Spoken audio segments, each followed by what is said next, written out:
എന്ത് മനസ്സിലായി? പള്ളിക്കാട്ടിക്ക് സലാം പറഞ്ഞ പോലെ എന്തേലും മനസ്സിലായ? എന്തേ?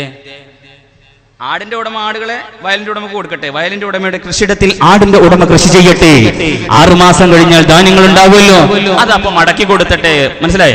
ഒരു പരിഹാരമായോ? ഇതങ്ങോട്ട് കേട്ടപ്പോ സുബ്ഹാനല്ലാഹ്, ദാവൂദ് നബി അലൈഹി സ്വലാത്തു വസ്സലാമിന് തന്റെ മകനെ കുറിച്ച് വല്ലാത്ത ഒരു സന്തോഷം തോന്നി.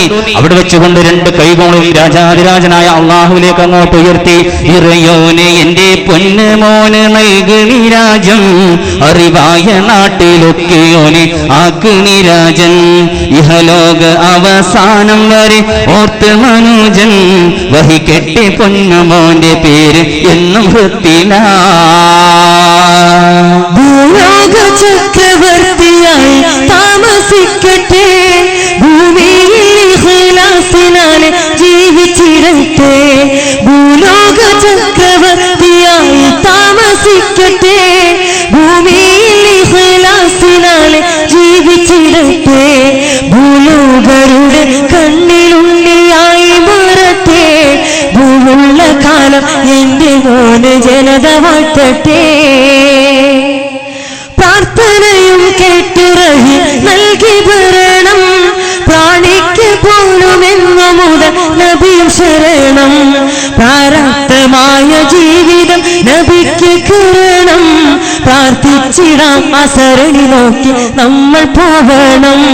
ഇറയോനെ എന്റെ പൊന്നുമോനെ നൽകി രാജം, അറിവായ കാട്ടിലൊക്കെ ഓനെ ആക്കി രാജൻ, ഇഹലോക അവസാനം വരെ ഓർത്ത് മനുജൻ, വഹിക്കട്ടെ പൊന്നുമോന്റെ പേര് എന്നും വൃത്തടം.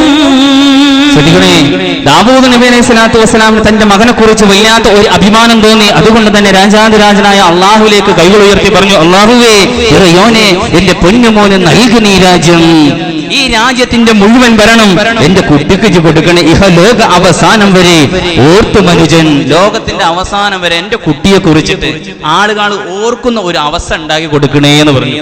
അതുകൊണ്ടല്ലേ ആ സുലൈമാൻ നബിയുടെ ചരിത്രം നമുക്ക് പറയാൻ തോന്നിയത്. വർഷങ്ങൾക്ക് മുമ്പേ, എത്രയോ വർഷങ്ങൾക്ക് മുമ്പേ ഉണ്ടായ ചരിത്രം ഇന്നും നമ്മൾ അയവർക്കുന്നത് അവരുടെ നന്മയുടെ ഒരു ഭാഗം കൊണ്ടാണ്. എന്നിട്ടോ, ഭൂലോക ചക്രവർത്തിയായി താമസിക്കട്ടെ, ഭൂമിയിൽ ഇഖ്ലാസിനാലെ ജീവിച്ചിടട്ടെ. ഭൂലോക ചക്രവർത്തിയായി താമസിക്കട്ടെ, ഭൂമിയിൽ ഇഖ്ലാസിനാലെ ജീവിച്ചിടട്ടെ. ഭരണം മാത്രം കിട്ടിയാൽ പോരാ, പക്ഷെ ഇഖ്ലാസോടുകൂടി തന്റെ ജീവിതം മുഴുവനും കലിമത്തുല്ലാഹി അൽ ഉല്യ, അള്ളാന്റെ മതം നേരാവണമെന്ന ഉറച്ച വിശ്വാസത്തോടുകൂടി അതുമായി മുന്നോട്ട് പോകാൻ എന്റെ മോന് നീ തൗഫീഖ് നൽകണേ അല്ലാ. എന്നിട്ടോ, പ്രാർത്ഥനയും കേട്ട് റഹീം നൽകി ഭരണം, പ്രാരാബ്ധമായ ജീവിതം നബിക്ക് കരണം. ദാവൂദ് നബിയുടെ പ്രാർത്ഥന അല്ലാഹു കബൂൽ ചെയ്തു. അതുകൊണ്ട് എന്തേ, ഭൂലോകം അടക്കി ഭരിക്കാനുള്ള കഴിവ് ബഹുമാനപ്പെട്ട സുലൈമാൻ നബി അലൈഹി സ്വലാത്തു വസ്സലാമിന് അള്ളാഹു കൊടുത്തു. ഇതെന്തിന്റെ പേരില്ല? ചെറിയൊരു ഐഡിയ ആണ്. കണ്ട, നോക്കാണ് നിങ്ങൾ, ഐഡിയ നമുക്കൊക്കെ ഉണ്ട്, പക്ഷെ നമ്മളത് പ്രവർത്തിക്കാറില്ല. ഐഡിയ നമുക്കൊക്കെ ഉണ്ട്, ആർക്കും ബുദ്ധിയില്ലാത്തവരില്ല, അല്ലേ? ബുദ്ധിയില്ലാത്തവരാരും ഇല്ല. പക്ഷേ നമ്മൾ യഥാസമയം യഥാസ്ഥാനത്ത് വെച്ചുകൊണ്ട് ആ ബുദ്ധി നമ്മൾ പ്രകടിപ്പിക്കാറില്ല. ഏറ്റവും കൂടുതൽ ഐഡിയ വേണ്ടതായിരിക്കും നമ്മുടെ ഉമ്മമാർക്കാണ്, പെങ്ങന്മാർക്കാണ് വേണ്ടത്. ഏറ്റവും കൂടുതൽ കശപിശ നടക്കുന്നത് എവിടെ വെച്ചിട്ടാണ്? വീടുകളിലാണ്. ആ വീടുകളിലാണ്. കഴിഞ്ഞ സ്റ്റേജിൽ എനിക്കൊരു എഴുത്ത് വന്നു, ഞാൻ അന്തം വിട്ടുപോയി. ഫറൂഖിനടുത്ത് തുമ്പപ്പാടം എന്ന് പറയുന്ന സ്ഥലത്ത് പരിപാടി നടത്തിക്കൊണ്ടിരിക്കുമ്പോൾ ഒരു എഴുത്ത് വന്നു, സാധേ എന്റെ അമ്മായിമാനെയും കൊണ്ട് ഞാൻ വല്ലാണ്ട് ബുദ്ധിമുട്ടിയിട്ടുണ്ട്, അതുകൊണ്ട് അമ്മായിമ എന്ന് മരിച്ചു കിട്ടാൻ വേണ്ടി 1,100 രൂപ സംഭാവന ആണ്. അക്കാണികൾ പേര് പറയാത്തൊരു സഹോദരി, അമ്മായിമാനെയും കൊണ്ട് വലിയ ബുദ്ധിമുട്ടാത്ത അമ്മായിമ മരിച്ചു കിട്ടാൻ വേണ്ടി 1,100 രൂപ സംഭാവന. അപ്പൊ എന്താണ് ഇതിന്റെ പേരിൽ? ചെറിയ ചെറിയ പ്രശ്നങ്ങൾ ഉണ്ടാകുമ്പോൾ അത് പരിഹരിക്കാൻ നമ്മുടെ ഉമ്മമാർക്ക് കഴിയൂല. ചെറിയ ഓരോ പ്രോബ്ലംസ് ഉണ്ടാകുമ്പോൾ, ചെറിയ ചെറിയ സ്വരച്ചേർച്ച ഉണ്ടാകുമ്പോൾ അത് നല്ല രീതിയിൽ കൈകാര്യം ചെയ്യാൻ നമ്മുടെ ഉമ്മമാർക്ക് കഴിയൂല. നേരെ കുറച്ച് ആണുങ്ങളങ്ങനെയല്ല, കുറച്ചൊക്കെ ഒരു വക തിരിവൊക്കെ ഉണ്ടാവും, പക്ഷെ പെണ്ണുങ്ങൾക്ക് അങ്ങനെയല്ല. ചെറിയൊരു കാര്യത്തിന് തെറ്റ് അല്ലേ? കൂടുതൽ അമ്മായിമ്മ മരുവൾ തമ്മിൽ ഭയങ്കര പ്രശ്നക്കാരം. അമ്മായിമ്മ മരുവൾ തമ്മിൽ ഭയങ്കര പ്രശ്നക്കാരം. ഞങ്ങളുടെ നാട്ടില് ഖദീജുമ്മ പറഞ്ഞിട്ടൊരു ഉമ്മ ഉണ്ട്. ഈ ഉമ്മ എന്ന് പറഞ്ഞാൽ കുറച്ച് പോകിരിയ, കുറച്ച് മോശ. അങ്ങനെ മകൻ കല്യാണം കഴിച്ചു സൈനാനെ. 3 വർഷമായി അമ്മായിമ്മ മരുവളും തമ്മിൽ മുണ്ടൂല. കല്യാണം കഴിഞ്ഞ മുതൽ ഇവര് തമ്മിൽ ഭയങ്കര പ്രശ്നം. പക്ഷേ മരുമകളുടെ ഒരു നല്ല ഒരു ഇടപെടലിന്റെ അടിസ്ഥാനത്തിൽ, ബുദ്ധിയുടെ അടിസ്ഥാനത്തിൽ ശ്രദ്ധിക്കണം, 3 വർഷമായിട്ടുള്ള തെറ്റ് അതോടുകൂടി അങ്ങോട്ട് അവസാനിച്ചു. അമ്മായിമാക്ക് മരുവളെ കണ്ടുകൂടാ, മരുവൾക്ക് അമ്മായിമാനെ കണ്ടുകൂടാ, ഇവർക്ക് രണ്ടാൾക്കും മക്കളെ കണ്ടുകൂടാ, മക്കളെ കണ്ടുകൂടാ, ഈ 3 പേർക്ക് അള്ളാനെ കണ്ടുകൂടാ. ഭയങ്കര പ്രശ്നമാണ് വീട്ടില്. പക്ഷേ സൈനാന്റെ ഒരു ഐഡിയപരമായ ഒരു നീക്കത്തിനൊടുവിൽ വലിയൊരു മല പോലത്തെ പ്രശ്നം മഞ്ഞുപോലെ ദൂരീകരിച്ചു. എന്തേ? ഞങ്ങളുടെ നാട്ടിൽ ഞായറാഴ്ച പോത്തിറച്ചി വാങ്ങാൻ കിട്ടും. ഇവിടെ കിട്ടുമോ പോത്തിറച്ചി? അതെ കിട്ടാ. ഞങ്ങളുടെ നാട്ടിൽ നല്ല പോത്തിറച്ചി ഞായറാഴ്ച വാങ്ങാൻ കിട്ടും. മകൻ എന്ത് ചെയ്തു? ജോലിക്ക് പോകുന്നതിന് മുമ്പായിട്ട് 1 കിലോ പോത്തിറച്ചി വാങ്ങിയിട്ട് തന്റെ പ്രിയപ്പെട്ട ഭാര്യയുടെ കൈ കൊണ്ടുവന്ന് കൊടുത്തു.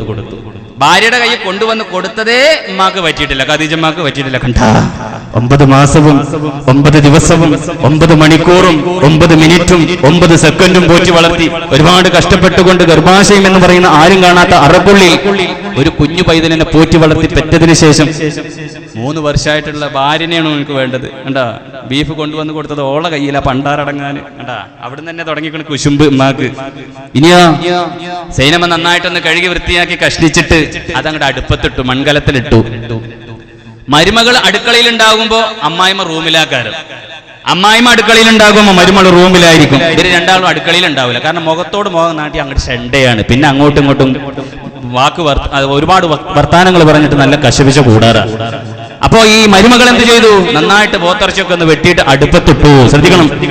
ആ സമയത്ത് അമ്മായിമ്മ എവിടെയാണ്? റൂമിലാണ്. ഇടക്കിടക്ക് ഡോർ ഇങ്ങനെ തുറന്നു നോക്കും, മരുമകൾ പോയോ, പണ്ടാരടങ്ങാൻ അവിടുന്ന് പോയിക്കണോ. അപ്പൊ മരുമകൾ അവിടെ തന്നെ ഉണ്ടാവുമ്പോ അമ്മായിമ്മ റൂമിൽ തന്നെ ഇരിക്കാറ്.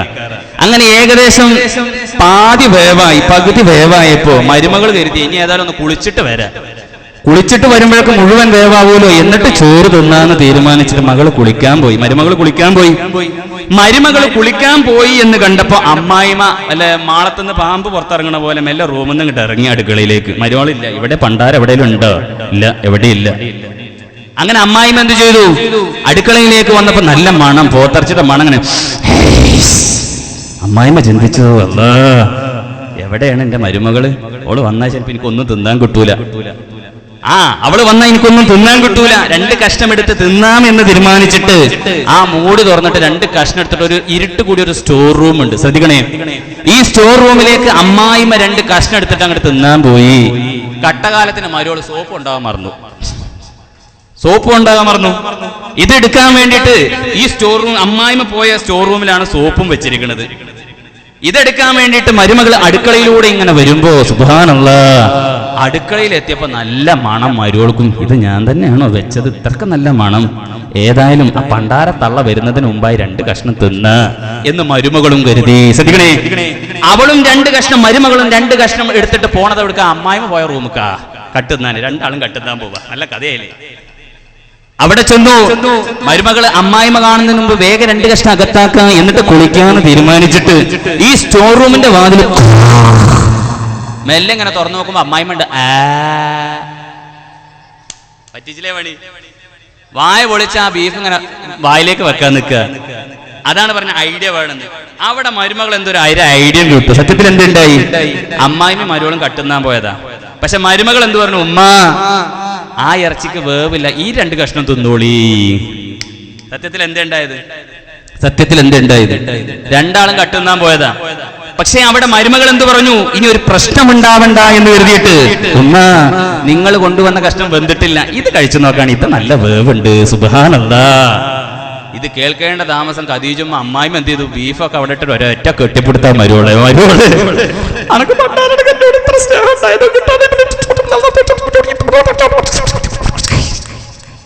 3 വർഷമായിട്ടുള്ള ഒരു പിണക്കം 1 കിലോ പോത്തിറച്ചിയും കൊണ്ടുണ്ട് അവസാനിച്ചു. ഇനി അങ്ങനെ വല്ല പ്രശ്നമുള്ളവർ ഇവിടെ ഉണ്ടെങ്കിൽ നാളെ 1 കിലോ പോത്തിറച്ചി വാങ്ങിക്കളി.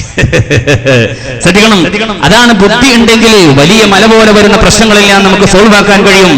ഇവിടെ ആ ഒരു ആടിന്റെ ഉടമയും വയലിന്റെ ഉടമയും തമ്മിലുള്ള ചെറിയൊരു പ്രശ്നം അല്ല, വലിയൊരു പ്രശ്നം നിസാരമായി സോൾവ് ചെയ്തതിന്റെ അടിസ്ഥാനത്തിൽ പ്രാർത്ഥനയും കേട്ട് റഹീം നൽകി വരണം, പ്രാണിക്ക് പോലും അന്ന മുതൽ നബിയും ശരണം, പ്രാരാബ്ധമായ ജീവിതം നബിക്ക് കരണം, പ്രാർത്ഥിച്ചിടാമ സരണി നോക്കി നമ്മൾ പോകണം. ബഹുമാനപ്പെട്ട ദാവൂദ് നബിയുടെ പ്രാർത്ഥന അള്ളാഹു കബൂൽ ചെയ്തു.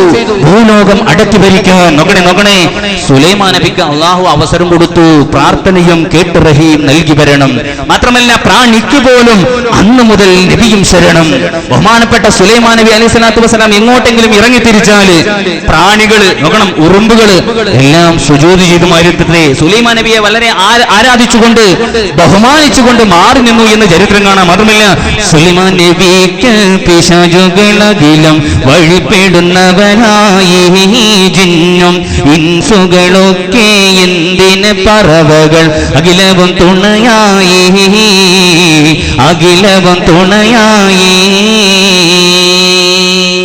ചലിക്കുവാൻ കാറ്റും വഹിക്കുന്നു ദൂരം നടക്കുന്നു കൂവാനും നല്ല ഇരിപ്പിടം ജിന്ന പിശാചുകളൊക്കെ പണിതെന്നും കഥയായി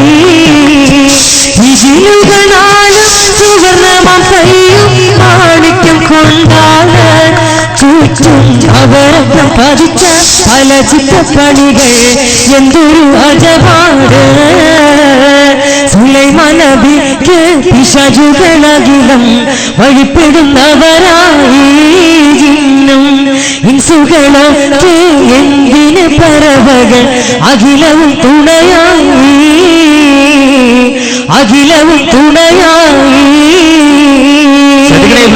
ഇവിടെ പാടിയതുപോലെ സുലൈമാൻ നബി അലൈഹി സ്വലാത്തു വസ്സലാമിന് അള്ളാഹു ഒരുപാട് കഴിവ് കൊടുത്തു. സുലൈമാൻ നബിക്ക് പിശാചുകൾ അഖിലം വഴിപ്പെടുന്നവരായി ജിന്നുകൾ, പിശാചുകൾ, മനുഷ്യർ എല്ലാം മാത്രമല്ല പറവകളടക്കം സുലൈമാൻ നബി അലൈഹി സ്വലാമിനെ ഇങ്ങനെ വാഴ്ത്തിക്കൊണ്ട് പാടാൻ തുടങ്ങി. എന്നിട്ടോ ചലിക്കുവാൻ കാറ്റും വഹിക്കുന്ന ദൂരം നടക്കുന്ന പൂമാനം. സുലൈമാൻ നബി അലൈഹി സ്വലാമിന് വേറെ ഒരു പ്രത്യേക കഴിവ് കൊടുത്തിട്ടുണ്ട്. എന്ത്? സുലൈമാൻ നബി അലൈഹി സ്വലാം ചിന്തിക്കുകയാണ്, യമൻ എന്ന നാട്ടിലൂടെ എനിക്ക് ശ്യാം അല്ലെങ്കിൽ ഏതെങ്കിലും ഒരു പ്രദേശത്തേക്ക് എത്തിപ്പെടണം എന്ന് പറഞ്ഞാല് വിശാലമായ ഒരു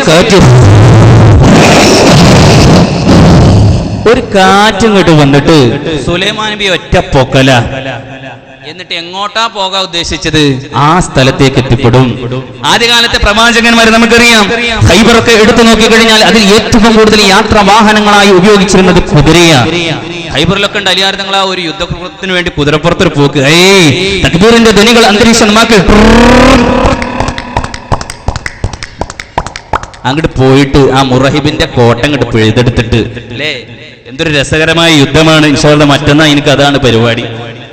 നമ്മുടെ കഥാപ്രസംഗത്തിന് മറ്റന്നാ എനിക്ക് മലപ്പുറം ജില്ലയിൽ കൊടുമുണ്ട എന്ന് പറയുന്ന സ്ഥലമാണെന്ന് തോന്നുന്നു. അവിടെ എനിക്ക് അതാണ് ഇൻഷാ അല്ലാഹ് പരിപാടി. അള്ളാഹു നമ്മെ സ്വീകരിക്കുമാറാകട്ടെ. അതിലൊക്കെ എന്താ അലിയാരിതങ്ങളൊക്കെ ഒരു പെർഫോമൻസ് കണ്ട് എന്തും വിട്ടുപോകും. പക്ഷേ ഇവിടെ സുലൈമാൻ നബിക്ക് ചലിക്കുവാൻ കാറ്റും വഹിക്കുന്ന ദൂരം നടക്കുന്ന ബഹുമാനവും. ശ്രദ്ധിക്കണേ, സുലൈമാൻ നബി അലൈഹി സ്വലാം ചിന്തിക്കുകയാണ്, എനിക്ക് യമൻ വരെ ഒന്ന് പോകണം, അല്ലെങ്കിൽ ഏതെങ്കിലും ഒരു പ്രദേശത്തേക്ക് എത്തിപ്പെടണം എന്ന് പറഞ്ഞാൽ വിശാലമായ ഒരു കാറ്റ് വന്നിട്ട് സുലൈമാൻ നബി അങ്ങോട്ട് കുട്ടിക്കും. എന്നിട്ടോ ഇരിപ്പിടം ജിന്നും പിശാചുകളൊത്ത് പണിതെന്നും കഥയായി. സുലൈമാൻ നബി അലൈഹി സ്വലാം ഇരിക്കുന്ന ഇരിപ്പിടമുണ്ടല്ലോ, സിംഹാസനം, അത് ജിന്നുകളും പിശാചുകളും മാത്രം പണിതതാ. എന്നിട്ടോ ജിന്നുകളാലും സുവർണമം കൈയും മാണിക്യം കൊണ്ടാണ് ചുറ്റും നവരത്നം പതിച്ച പല ചിത്രപ്പണികള് എന്തൊരു രസമാണ്. സിംഹാസനത്തിന്റെ 4 കാലും രിജിലുകൾ 4, അതിന്റെ സുവർണമാം കൈയും ഒരു നെടുന്തൂണ് പോലൊരു കൈ, ഇത് മുഴുവനും മാണിക്യം കൊണ്ടാണ്. ഇത് മനുഷ്യരുണ്ടാക്കിയതല്ല, സുലൈമാൻ നബിയോട് അടങ്ങാനാത്ത ഇഷ്ടം കൊണ്ട്, സ്നേഹം കൊണ്ട്, ഹുബ്ബ് കൊണ്ട്, മുഹബ്ബത്ത് കൊണ്ട് ജിന്നുകൾ ഉണ്ടാക്കിയതാ. എന്നിട്ടോ പിരിശപ്പുനേമിന്റെ ഭരണവും മുരയ അതിശയം പലതാണ്, ഒരിക്കൽ പരിഹാരമൊത്ത് പ്രിയരത പോക്കെ അജബൊന്ന് നടത്താനേ. ജിന്നുകളും പിശാചുകളും പറവകളും മനുഷ്യരടക്കം സുലൈമാൻ നബി ഇങ്ങനെ വഴിപ്പെട്ടുകൊണ്ടിരിക്കുക. ശ്രദ്ധിക്കണേ, ഇതിനിടയിൽ സുലൈമാൻ നബി അലൈഹി സ്വലാമും പരിവാരങ്ങളും യാത്രക്ക് പുറപ്പെട്ടു. യാത്ര പോകാൻ പുറപ്പെട്ടു. കൂടെ ആരുണ്ട്? മനുഷ്യരുണ്ട്, ജിന്നുകളുണ്ട്, പിശാചുകളുണ്ട്, ഇല്ലാണ്ട് കൂട്ടത്തിൽ ഹുദ്ഹുദ.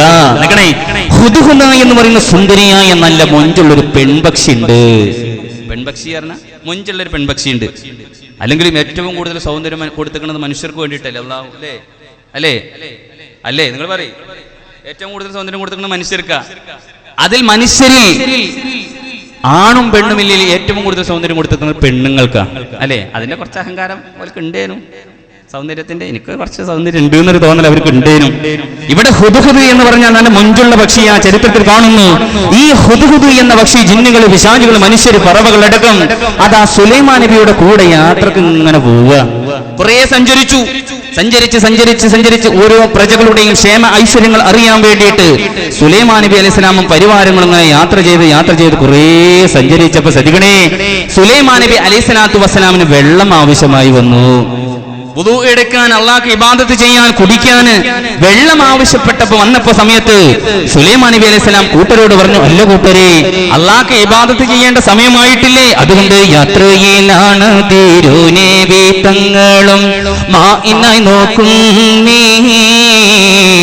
ഹുദ്ഹുദയാണ് ജലം നോക്കിയോതലും കണ്ടില്ല ദീനന്നേ. ഏറ്റം ബാലദീനെ ഭരത്തുവാൻ ഉള്ളോരിലൂതും നീ.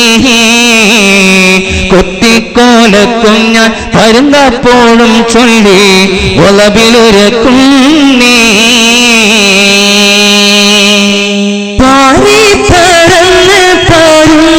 ആകാശത്ത് കിരി വരുന്നപ്പോൾ ഹുദ്ഹുദ് കണ്ട് പരുന്നപ്പോൾ അതിനോട് കോപിത്ത് രണ്ടും വഴി മധ്യേ നിന്നാദവാദിത്ത് പോരുന്നേ ചേരുന്നേ പറയുന്നേ ആ പക്ഷി എല്ലാം അജബാണേ.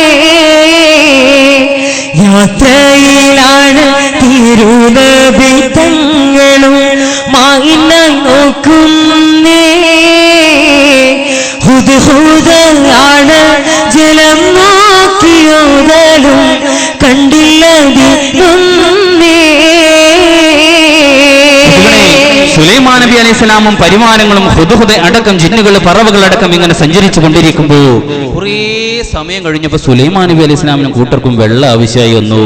അള്ളാഹ്ക്ക് ഇബാദത്ത് ചെയ്യേണ്ട സമയമായിട്ടുണ്ട്, കുടിക്കാൻ വെള്ളമില്ല.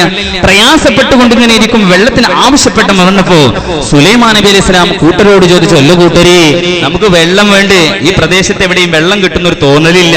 ഇവിടുത്തെ അവസ്ഥ കണ്ടിട്ട് ഇവിടെ എവിടെയും വെള്ളം കിട്ടുമെന്ന് തോന്നുന്നില്ല. ഇതിനിടയ്ക്ക് പരുന്ത് പറഞ്ഞു, നബിയേ, അങ്ങ് എനിക്ക് സമ്മതം തന്നാലും ഞാൻ കൊണ്ടുവരാൻ വെള്ളം. പരുന്ത് പറഞ്ഞു, ഞാൻ കൊണ്ടുവരാൻ വെള്ളം. അതിനിടയിൽ ഹുദ്ഹുദ്, നമ്മൾ പറഞ്ഞു സുന്ദരിയായ പെൺപക്ഷി, ഇവളെന്ത് പറഞ്ഞു, നബിയേ, പരുന്ത് പോയാലൊന്നും ചിലപ്പോ വെള്ളം കിട്ടൂല, ഞാൻ പോയി കൊണ്ടുവരാ. ഞാൻ പോയാ ഒരുപക്ഷെ വെള്ളം കിട്ടുമെങ്ങനെ. പാറി പറന്നു പരുന്തും ആകാശത്ത് കേറി വരുന്നപ്പോൾ ഹുദ്ഹുദ് നേരത്ത് രണ്ടും വഴിമക്കെ നിന്നദവാദിത്ത് കണ്ട് പരുന്തപ്പോൾ അതിനോട് കൂവിത്ത്. ഹുദ്ഹുദ് വെള്ളത്തിന് പോവാന്ന് പറഞ്ഞപ്പോ എല്ലാരും സമ്മതം കൊടുത്തു. കാരണം ഹുദ്ഹുദക്ക് ഒരു പ്രത്യേക കഴിവുണ്ട്. വെള്ളമില്ലാത്ത പ്രദേശമായിരുന്നാലും തന്റെ കൊക്കുകൊണ്ടും കാലുകൊണ്ടും പരതിയിട്ട് അവിടെ വെള്ളം കണ്ടുപിടിക്കാൻ വല്ലാത്തൊരു കഴിവ് ഹുദ്ഹുദക്ക് അല്ലാഹു കൊടുത്തിട്ടുണ്ട്. ആ സമയത്ത് ഹുദ്ഹുദ്, ഞാൻ പോകാൻ നബിയേ എന്ന് പറഞ്ഞപ്പോ എല്ലാരും പറഞ്ഞു, ശരിയാണ് നബിയേ, ശരിയാണ് സുലൈമാൻ നബിയേ, ഹുദ്ഹുദ് പോയാൽ ചിലപ്പോ ഒരുപക്ഷെ വെള്ളം കിട്ടും. പരുന്തോ ആര് പോയിട്ടും കാര്യമില്ല, വെള്ളം കിട്ടൂല. അങ്ങനെ ഹുദ്ഹുദ് പാറി പരുന്ത് അതിനോടകത്ത് കയറി വരുന്നപ്പോൾ ഹുദ്ഹുദ് നേരത്തെ ശ്രദ്ധിക്കണേ, സുലൈമാൻ നബിയുടെ ആജ്ഞ പ്രകാരം അല്പം വെള്ളം വിദൂരത്തുനിന്ന് കിട്ടുമെന്ന് മനസ്സിലാക്കിയിട്ട് ഹുദ്ഹുദ് ഒരൊറ്റ പാറല അങ്ങോട്ട് പാറിയിട്ട് ഹുദ്ഹുദ് ഇങ്ങനെ പറക്കുക. അപ്പൊ നമുക്കൊക്കെ ഒരു ആഗ്രഹം, സുലൈമാൻ നബിയുടെ കഴിവ്, ഹുദ്ഹുദയുടെ കഴിവ് അല്ല നമുക്കൊന്ന് തന്നെങ്കിൽ അല്ലേ, കോഴിക്കോടൊന്ന് പോകണം, അല്ലെങ്കിൽ കണ്ണൂർ വരെ, കാസർഗോഡ് വരെയൊക്കെ ഒന്ന് പോകണം എന്ന് പറയുമ്പോൾ നമ്മുടെ അങ്ങോട്ട് കാറ്റ് കൊണ്ടുപോകുക. അത്ര എന്തൊരു അനുഗ്രഹക്കാരല്ലേ അല്ലേ. ഇപ്പൊ ഉമേർ, എന്റെ കൂടെ പാടുന്ന ഉമേറിനെ ചിന്തിക്കുന്നുണ്ടാവും, ഈ പരിപാടി കഴിഞ്ഞ കിലോമീറ്ററുകൾ 150-200ഓളം കിലോമീറ്റർ സഞ്ചരിക്കണം. ഒരു കാറ്റ് വന്നിട്ട് നമ്മളെയും വണ്ടൂര് പൂരാടിനടുത്ത് കൊണ്ടുപോയിട്ടിട്ടുണ്ടെങ്കിൽ സുബ്ഹാനല്ലാഹ് എന്തായിരിക്കും അവസ്ഥ? അങ്ങനെ വണ്ടൂര് പൂരാടിന് എത്തുന്നതിന് മുന്നേ ഉമേറിന്റെ കാറ്റ് പോയിട്ടുണ്ടാവും. നമുക്കൊന്നും ഇഖ്ലാസ് ഇല്ല. അവരൊക്കെ എന്ന് പറഞ്ഞാൽ കലിമത്തുല്ലാഹി അൽ ഉലിയ, അല്ലാഹുവിന്റെ മതം അല്ലേ, അതിന് വേണ്ടിയിട്ട് എത്ര കഠിനാധ്വാനം ചെയ്താലും അത്രത്തോളം ഇഖ്ലാസ് ആയിരുന്നു. നമുക്കൊക്കെ എന്ത് ഇഖ്ലാസാ, നമ്മളൊക്കെ നിസ്കരിക്കുമ്പോൾ ഇഖ്ലാസ് നമുക്ക് കണ്ടുകൂടെ അല്ലേ? നിസ്കാരത്തിലൊക്കെ ഇങ്ങനെ ഫാത്തിഹ ഓതാക്കാരം, അൽഹംദുലില്ലാഹി റബ്ബിൽ ആലമീൻ അർറഹ്മാനിർ റഹീം മാലികി യൗമിദ്ദീൻ. അപ്പോഴാക്കാരം ഇവിടെ ഒരു കൊതുക് ഇങ്ങനെ കടിക്കുക അല്ലേ. മാലികി യൗമിദ്ദീൻ കഴിഞ്ഞപ്പോ ഇങ്ങനെ കൊതുക് ഇങ്ങനെ കടിക്കുമ്പോ കുറെയൊക്കെ ഇങ്ങനെ കാക്കും. പിന്നെ അപ്പൊ അവന്റെ നിസ്കാരം ആ കൊതുകുമ്പോ ഇയ്യാക്കിക്കാണ് പോയി കണ്ടാ. അതാണ് നമുക്കൊന്നും ഇഖ്ലാസില്ല, അല്ലേ? അതുപോലെ കേട്ടത് പാതി വിശ്വസിക്കുന്ന ആളുകളാണ് നമ്മുടെ ഉമ്മമാരൊക്കെ, അല്ലേ? എന്തെങ്കിലും കൊണ്ട് പറഞ്ഞാൽ അതിന്റെ പിന്നാലെ ഇങ്ങോട്ട് പോവുക. പൊതുവെ സഹോദരിമാരങ്ങനെയാണ്. കള്ളക്കരച്ചിൽ ഏറ്റവും കൂടുതലുള്ളത് എവിടെയാണ്?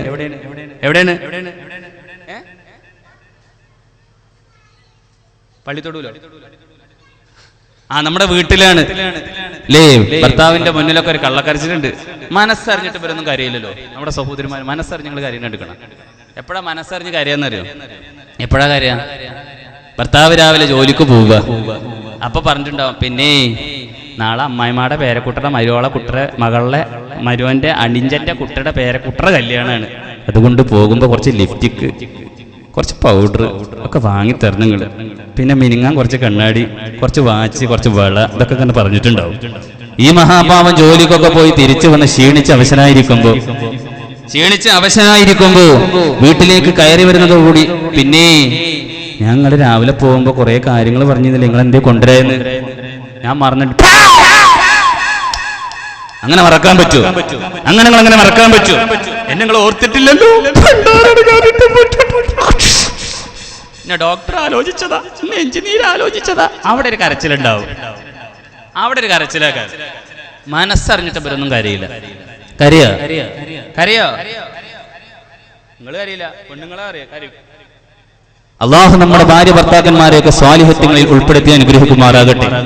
കുടുംബസമേതം നാളെ സുവലോക സ്വർഗത്തിൽ ഒരുമിക്കാനുള്ള തൗഫീഖ് അല്ലാഹു പ്രദാനം ചെയ്യുമാറാകട്ടെ. ഒന്ന് ആമീൻ പറയും മനുഷ്യന്മാരെ. അതിന് പ്രത്യേകിച്ച് നിങ്ങൾ പണമൊന്നും കൊടുക്കണ്ടേ.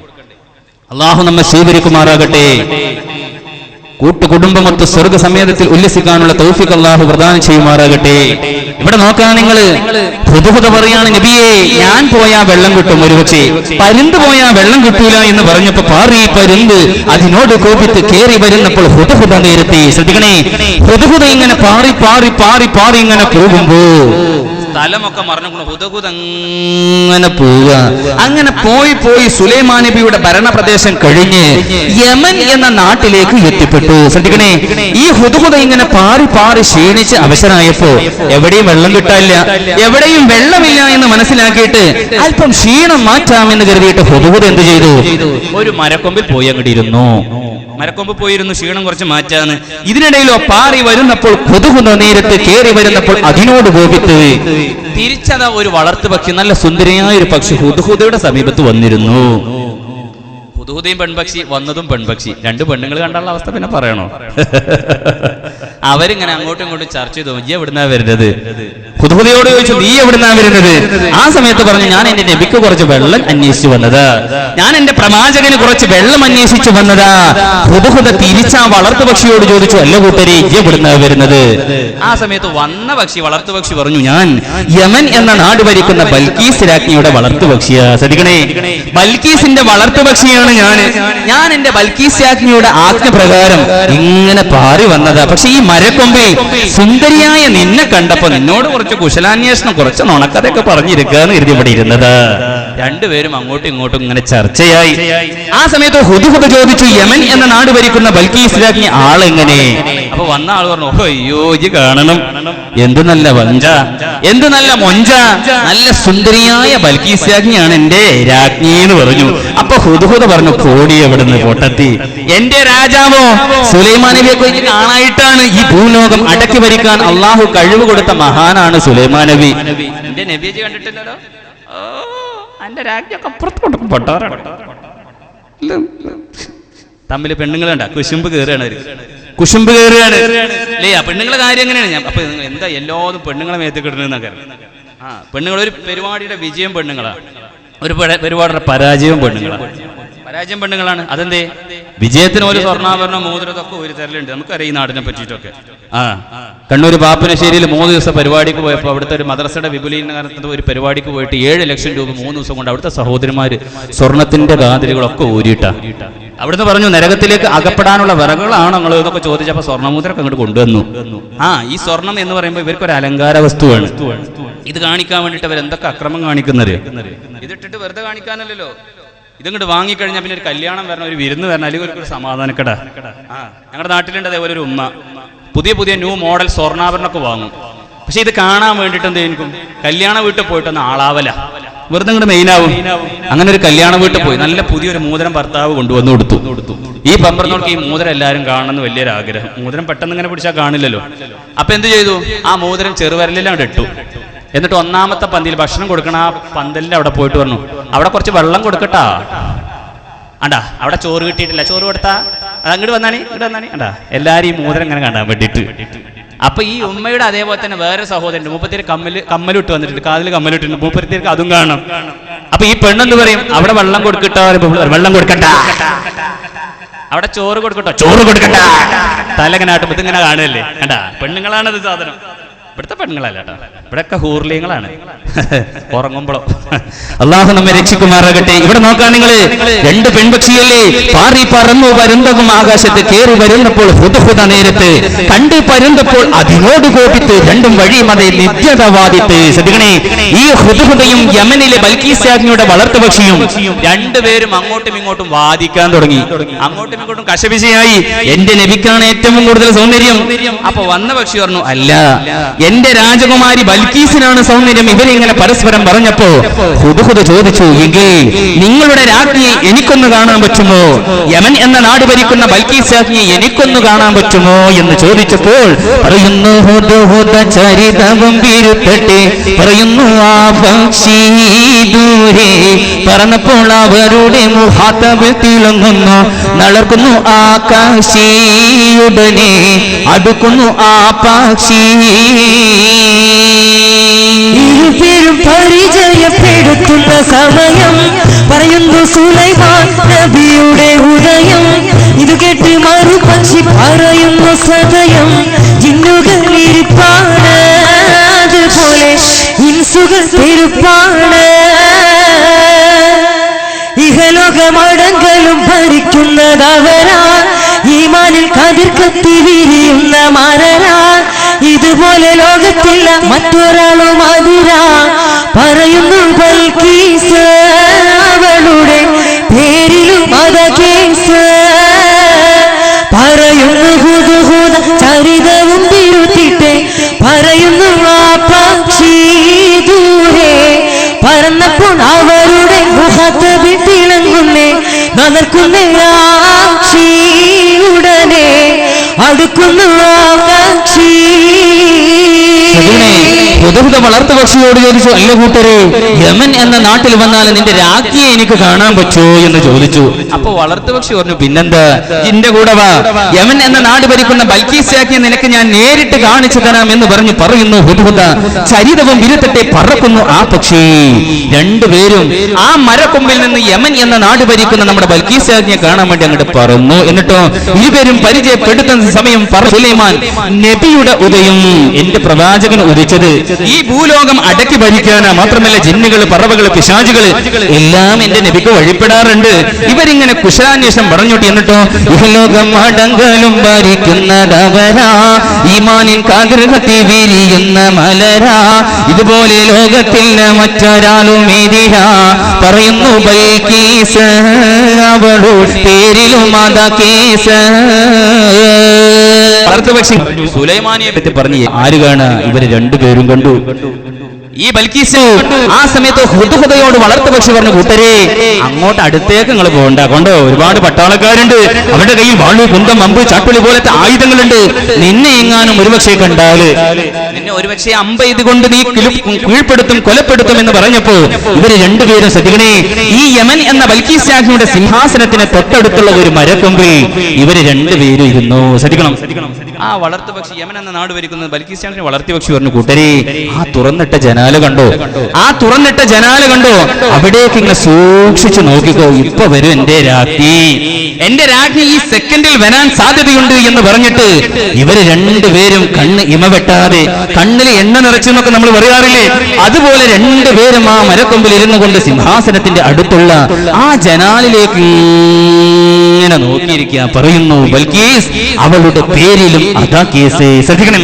കുറെ സമയം കഴിഞ്ഞു, അറിയാതെ അങ്ങനെ ഉറക്കത്തിലേക്കൊക്കെ പോകുന്നുണ്ട് ഹുദഹുദ. പക്ഷെ എന്നിരുന്നാലും സ്വല്പ സമയം കഴിഞ്ഞപ്പോ സുബ്ഹാനല്ലാഹ്, നല്ല മൊഞ്ചുള്ള സുന്ദരിയായ ബൽക്കീസ് രാജ്ഞി അതാ തന്റെ ആ റൂമിലേക്ക്, കിടക്ക മെത്തയിലേക്ക് ഉറങ്ങാൻ ഇങ്ങനെ വന്ന സമയത്ത് സുബ്ഹാനല്ലാഹ് ഹുദഹുദ വീണ്ടും ഒന്നിങ്ങനെ നോക്കി.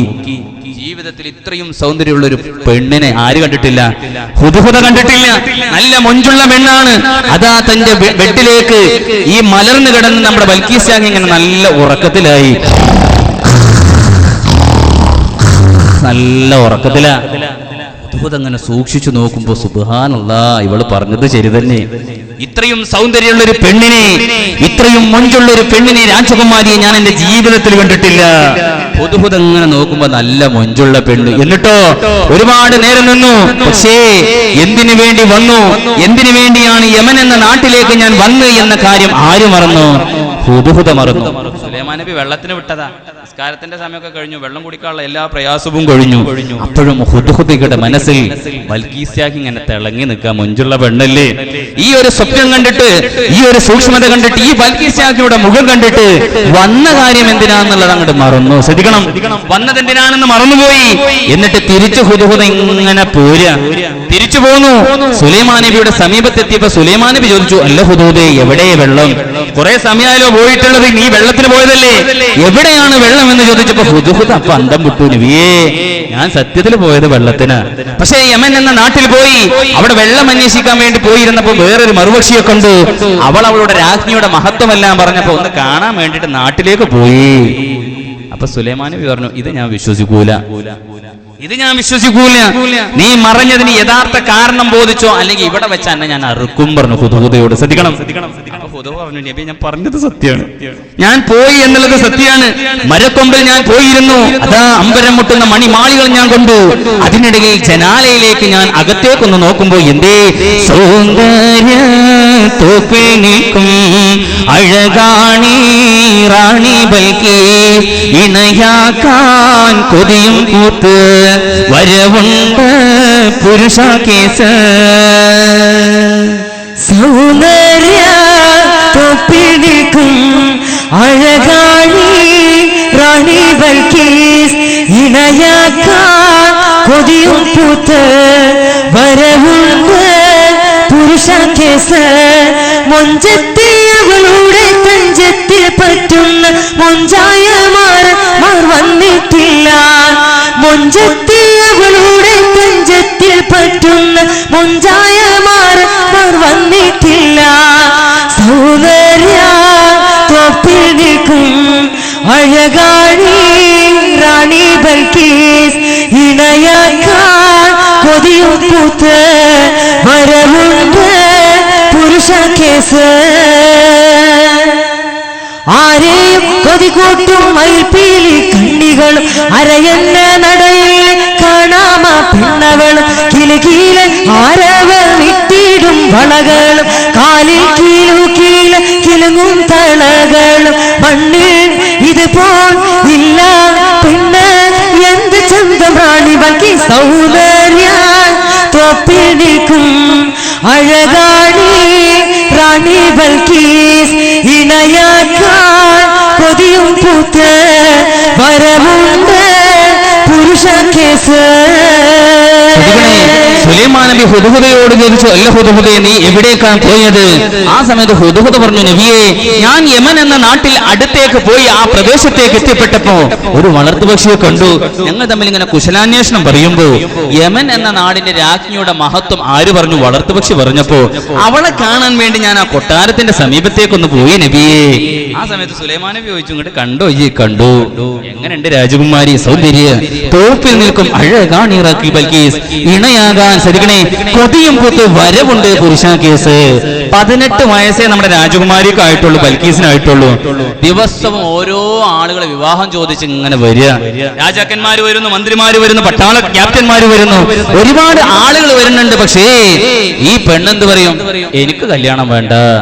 പിതാവ് ബഷറക്ക് ചെറുപ്പകാലത്ത് മരണപ്പെട്ടു പോയിട്ടുണ്ട്. പക്ഷെ ഉമ്മ റൈഹാനത്ത് വളരെ പ്രയാസപ്പെട്ട് ലാളിച്ചു ഓമനിച്ച് വളർത്തി. പക്ഷെ ആ പരമ്പരയിൽ ആണുങ്ങളില്ലാത്തതുകൊണ്ട് ശ്രദ്ധിക്കണേ, ആ യമൻ എന്ന നാടിന്റെ ഭരണം ആർക്ക് കൊടുത്തു? ബൽക്കീസിന് കൊടുത്തു. 18 വയസ്സായി.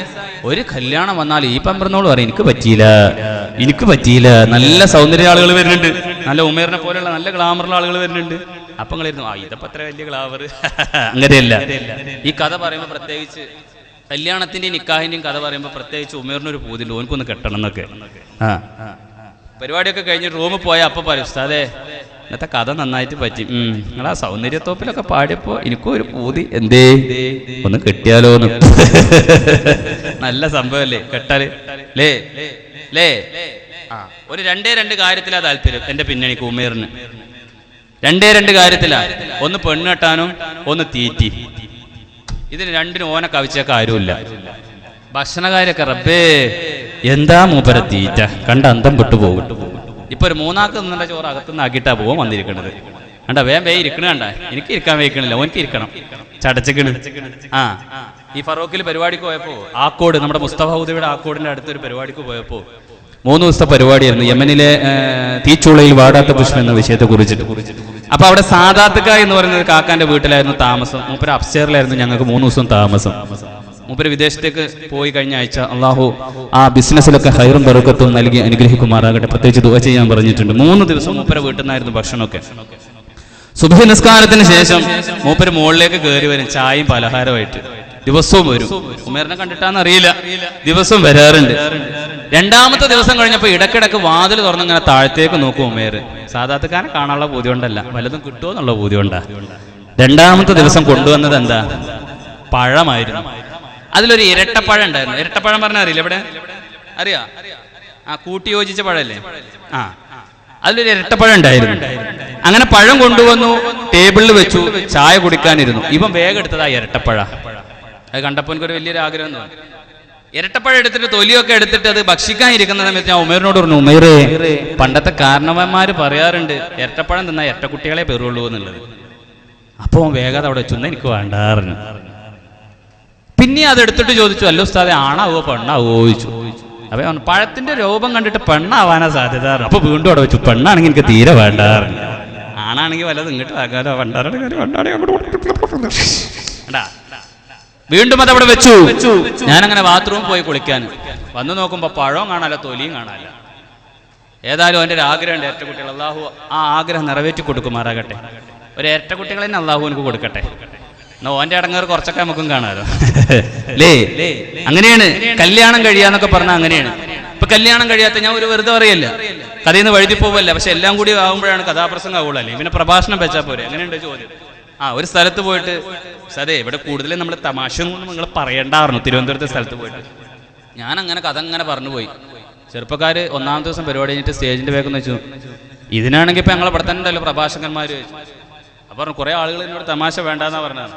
അപ്പൊ അങ്ങനെയുണ്ട്, കുറച്ചൊക്കെ അവർ ഇതിൽ എന്തെങ്കിലുമൊക്കെ രസം കാണും. പൊതുവെ നമ്മുടെ ഈ ഏരിയയൊക്കെ പറഞ്ഞാൽ സുബൈർ മാഷ് തൊട്ടിക്കൽ വന്നിട്ട് കൈകാര്യം ചെയ്യുന്ന സ്ഥലങ്ങളാണ്. മുപ്പര് പറഞ്ഞ ഒരു മാലയിൽ നിന്ന് ഒരു മാല കോർത്ത് അങ്ങനെ വിറ്റ് പറയുന്നത് എനിക്ക് വിറ്റ് പറയുന്നത് പൊതുവെ ഇഷ്ടമല്ല. പക്ഷെ നിങ്ങൾ ഒന്ന് ഇടക്കൊക്കെ ഒന്ന് ഉണർത്താൻ വേണ്ടി സാഹചര്യത്തിനനുസരിച്ച് എന്തെങ്കിലും പറയാന്നുള്ളൂ. അപ്പൊ ഞാൻ പറഞ്ഞു വന്നത്, കല്യാണം കഴിയുക എന്ന് പറഞ്ഞ ചെറുപ്പക്കാർക്ക് കല്യാണം കഴിയുന്ന മുന്നേ ഒരു ആവേശമാണ്. കല്യാണം കഴിയാത്ത ആളുകളുണ്ട്. അപ്പൊ പൊതുവെകളൊന്നും കല്യാണം കഴിച്ചിട്ടില്ല എന്ന് പറഞ്ഞു. അള്ളാഹു നല്ല സ്വാലിഹത്തായ ഓരോ ഇണകളെ കൊടുത്ത് അള്ളാഹു അനുഗ്രഹിക്കുമാറാകട്ടെ. ഒന്ന് ആമീൻ പറയും മനുഷ്യന്മാരങ്ങളെ. എന്തിനപ്പ നിങ്ങൾ ആമീൻ പറഞ്ഞു? ആമീൻ പറയും മനുഷ്യന്മാരെ പറഞ്ഞപ്പോ ആമീന്നോ? ദുആ ചെയ്യുമ്പോ ആമീൻ പറയും. അള്ളാഹു നമുക്ക് നല്ല ഇണകളെ നൽകി അനുഗ്രഹിക്കുമാറാകട്ടെ. നമ്മളെ സ്നേഹിക്കുന്ന, നമ്മുടെ മക്കളെ സ്നേഹിക്കുന്ന കുടുംബമൊത്ത് സ്വർഗത്തിൽ പോകാനുള്ള തൗഫീഖ് അള്ളാഹു നമുക്ക് പ്രദാനം ചെയ്യട്ടെ. കല്യാണം കഴിയാത്ത ഒരു ചെറുപ്പക്കാരനോട് പോയിട്ട് മോനെ എന്റെ കല്യാണം കഴിഞ്ഞു വെച്ചാൽ ഇല്ല കഴിഞ്ഞിട്ടില്ല അറിയും, വളരെ സന്തോഷം. നേരെ മറിച്ച് കല്യാണം കഴിഞ്ഞ ഒരാളോട്, ഇപ്പൊ കല്യാണം കഴിഞ്ഞ ആളുകളൊക്കെ അവിടെ ഇരിക്കണില്ലേ, ഒന്ന് പോയി ചോദിച്ചാൽ കല്യാണം കഴിഞ്ഞു വെച്ചാൽ അത് കഴിഞ്ഞ് പണ്ടാരടങ്ങാൻ കയറി. അപ്പൊ അതിന്റെ ഇടങ്ങേറെ വലിക്കാറുള്ളൂ. കൂർലിങ്ങൾ ഇരിക്കണത് കണക്കൂട്ടണ്ട. വാണിക്ക കല്യാണം ഹൈബറും പതറൊക്കെ പെരിയില്ല. ഭാര്യ ഭർത്താക്കന്മാർ തമ്മിലൊരു സ്നേഹം വേണം. അത് കല്യാണം കഴിഞ്ഞുണ്ടാവും. കല്യാണം കഴിഞ്ഞ കുറച്ചൊക്കെ ഉണ്ടാവും, പുതുക്കത്തിലൊക്കെ ഉണ്ടാവും. ഞങ്ങളുടെ നാട്ടിൽ നിന്ന് ഒരു 3 ചെറുപ്പക്കാർ ഒരുമിച്ച് ഒരു പന്തലിൽ വിവാഹം കഴിഞ്ഞു. ശ്രദ്ധിക്കണം, 3 ചെറുപ്പക്കാർ ഒരു വിദേശത്ത് നിന്ന് വന്നു, ഒരുമിച്ചൊരു പന്തലിൽ വിവാഹം കഴിഞ്ഞു. അങ്ങനെ അവർ ഊട്ടിയിലേക്ക് ടൂർ പോവുക, എക്സ്കർഷൻ പോവുക. ഇപ്പൊ ഹണിമൂണിനൊക്കെ വേണ്ടിയിട്ട് അങ്ങോട്ട് തണുത്ത കോരിച്ചൊരിയുന്ന തണുപ്പത്തേക്കൊക്കെ അല്ലേ പോവുക. ഇവര് 3 പേരും പോയി വയനാട് എത്തിയപ്പോൾ റെസ്റ്റോറന്റിൽ കയറി ഭക്ഷണം കഴിക്കായിരുന്നു. ശ്രദ്ധിക്കണം, ഭക്ഷണം കഴിക്കായിരുന്നു. കല്യാണം കഴിഞ്ഞ് 3-4 ദിവസമായിട്ടുള്ളൂ. ആ ഒരു പുതുമയും ആ സ്നേഹമൊന്നും വിട്ടിട്ടില്ല. അങ്ങനെ 3 ഭർത്താക്കന്മാര് നിരന്നിരുന്നു, 3 ഭാര്യമാര് നിരന്നിരുന്നു. ഒരു ഭർത്താവിന്റെ മുമ്പിൽ ഭാര്യ, ഭർത്താവിന്റെ മുമ്പിൽ ഭാര്യ, ഭർത്താവിന്റെ മുമ്പിൽ ഭാര്യ. അപ്പൊ സ്നേഹപ്രകടന പറയണത്. 1ാമത്തെ ഭർത്താവ് എന്ത് പറഞ്ഞു? കുറച്ച് ഷുഗർ ഇങ്ങോട്ട് എടുക്ക്, പഞ്ചാരേന്ന് ഇങ്ങോട്ട് പറഞ്ഞു. ഭാര്യയെ പഞ്ചാരേത അങ്ങോട്ട് വിളിച്ചു. ഭാര്യക്ക് വല്ലാത്തൊരു സന്തോഷമായി, ഇന്നെ പഞ്ചാരേത വിളിച്ചത് വാടിക്ക കല്ല്. 1ാമത്തെ ഭർത്താവ് ഷുഗർ എടുക്ക് പഞ്ചാരേന്ന് വിളിച്ചിട്ട് ഭാര്യയെ അഭിസംബോധനം ചെയ്തപ്പോൾ വളരെ സന്തോഷം തോന്നി. രണ്ടാമത്തെ ഭർത്താവ് ഇത് കേട്ടപ്പോ എന്ത് ചെയ്തു? കുറച്ച് ലിവർ ഇങ്ങോട്ട് എടുക്ക കരളേ എന്നങ്ങോട്ട് പറഞ്ഞു. സുബ്ഹാനല്ലാഹ്. ഭാര്യ പിന്നെ നീക്കണോ ഇരിക്കണോ ഓടണോ ചിന്തിച്ച്. മൂന്നാമത്തെ നമ്മുടെ ഉമേറിനെ പോലെ തീറ്റ പണ്ടാര അടുത്തൊന്നും കൊണ്ടേ ഇരിക്കുക, ഒന്നും പറയണില്ല. ഭാര്യക്കും അല്ലാത്ത സങ്കടമായി. ഒന്ന് പഞ്ചാരയെന്നും വിളിച്ചു, ഒന്ന് കരളേന്നും വിളിച്ചു. മൂപ്പത്തേര് ഒന്നും വിളിക്കണില്ല. അപ്പൊ ഇടക്ക് കാലുകൊണ്ട് ഒന്നും ഇങ്ങനെ തോണ്ടും.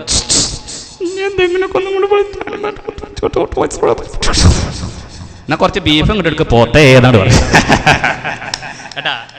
അപ്പൊ മൂപ്പര് ഉമേറിനെ പോലെ എന്താ പറയേണ്ടതെന്ന് അറിയില്ല. ഭാര്യമാരെ നമ്മൾ ആദ്യം സ്നേഹിക്കും, പിന്നെ ആ സ്നേഹമൊക്കെ അങ്ങനെ കുറഞ്ഞു വരും. അള്ളാഹു നമ്മുടെ ഭാര്യമാരൊക്കെ നന്നായി സ്നേഹിച്ചിട്ട് കൂട്ടുകുടുംബം, ഉമ്മ ഉപ്പ സഹോദര സഹോദരന്മാർ മക്കളടക്കം സുവലോക സ്വർഗത്തിൽ ഒരുമിക്കാനുള്ള തൗഫീഖ് അല്ലാഹു പ്രദാനം ചെയ്യുമാറാകട്ടെ. ഇവിടെ നോക്കണം നിങ്ങൾ, നമ്മുടെ ബൽക്കീസ് രാജ്ഞിയെ പ്രതീക്ഷിച്ചുകൊണ്ട് ആഗ്രഹിച്ചുകൊണ്ട് രാജാക്കന്മാർ വരുന്നു.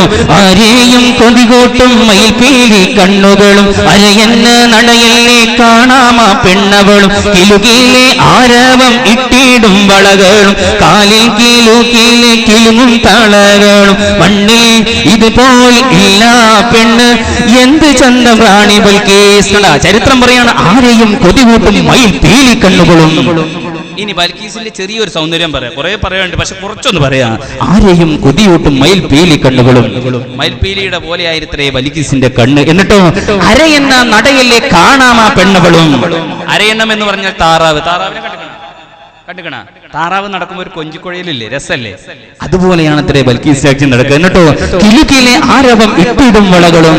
രാജ്ഞിയല്ലേ, ഇഷ്ടംപോലെ വജ്രമുണ്ട്, മാണിക്യമുണ്ട്. എന്നിട്ടോ കൊട്ടാരം കണ്ടോ അത് ആകാശം മുട്ടിടുമി, ആരെയും അത് പാർത്താലോ ഈദം തോന്നിടുമി, വല്ലാത്തോരജവിന്റെ രാജീയം കണ്ടിടുമി, ദിനരാത്രം സൗന്ദര്യമാരൻ മാറത്തിടുമേ.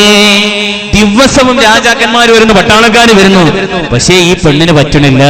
അപ്പൊ ഉമ്മ റൈഹാനത്ത് ഒരു ദിവസം ചോദിച്ചു, അല്ല പെണ്ണേ, കുറെ കല്യാണങ്ങൾ വരുന്നുണ്ട്, നിനക്ക് ഉപ്പയില്ല, ഇനി ഞാനും കൂടി മരിച്ചു കഴിഞ്ഞാൽ നിനക്ക് ആരും ഉണ്ടാവൂല, അതിനു മുമ്പ് നിന്നെ ഒരാളുടെ കയ്യിൽ ഏൽപ്പിച്ചിട്ട് മരിച്ചാ മതി എന്ന് എനിക്കൊരാഗ്രഹമുണ്ട്, അതോ നീ ആരെയെങ്കിലും കണ്ടുവച്ചിട്ടുണ്ടോ? ശ്രദ്ധിക്കണം, ഒരു വിവാഹം വന്നിട്ടും നീ സമ്മതിക്കണില്ല, നീ ആരെങ്കിലും കണ്ടുവെച്ചുക്കണോ എന്ന് ചോദിച്ചു. അപ്പൊ ബൽക്കീസാക്കി പറഞ്ഞു, ഉമ്മ റൈഹാനത്തിനോട് പറയണു, ഉമ്മ എന്റെ മനസ്സിൽ അങ്ങനെ ആരോടൊരു ഹുബില്ല നിങ്ങളല്ലാതെ, ഇനി ബൈ ചാൻസ് ആരെങ്കിലും എന്നോട് ബൽക്കീസാക്കി ഐ ലവ് യു എന്ന് പറഞ്ഞ അവന്റെ തൊണ്ടത്തെ പല്ലും ഉണ്ടാവൂല. ഇറങ്ങണ്ട, അങ്ങനെ ആവണ്ടേ പെണ്ണുങ്ങള്.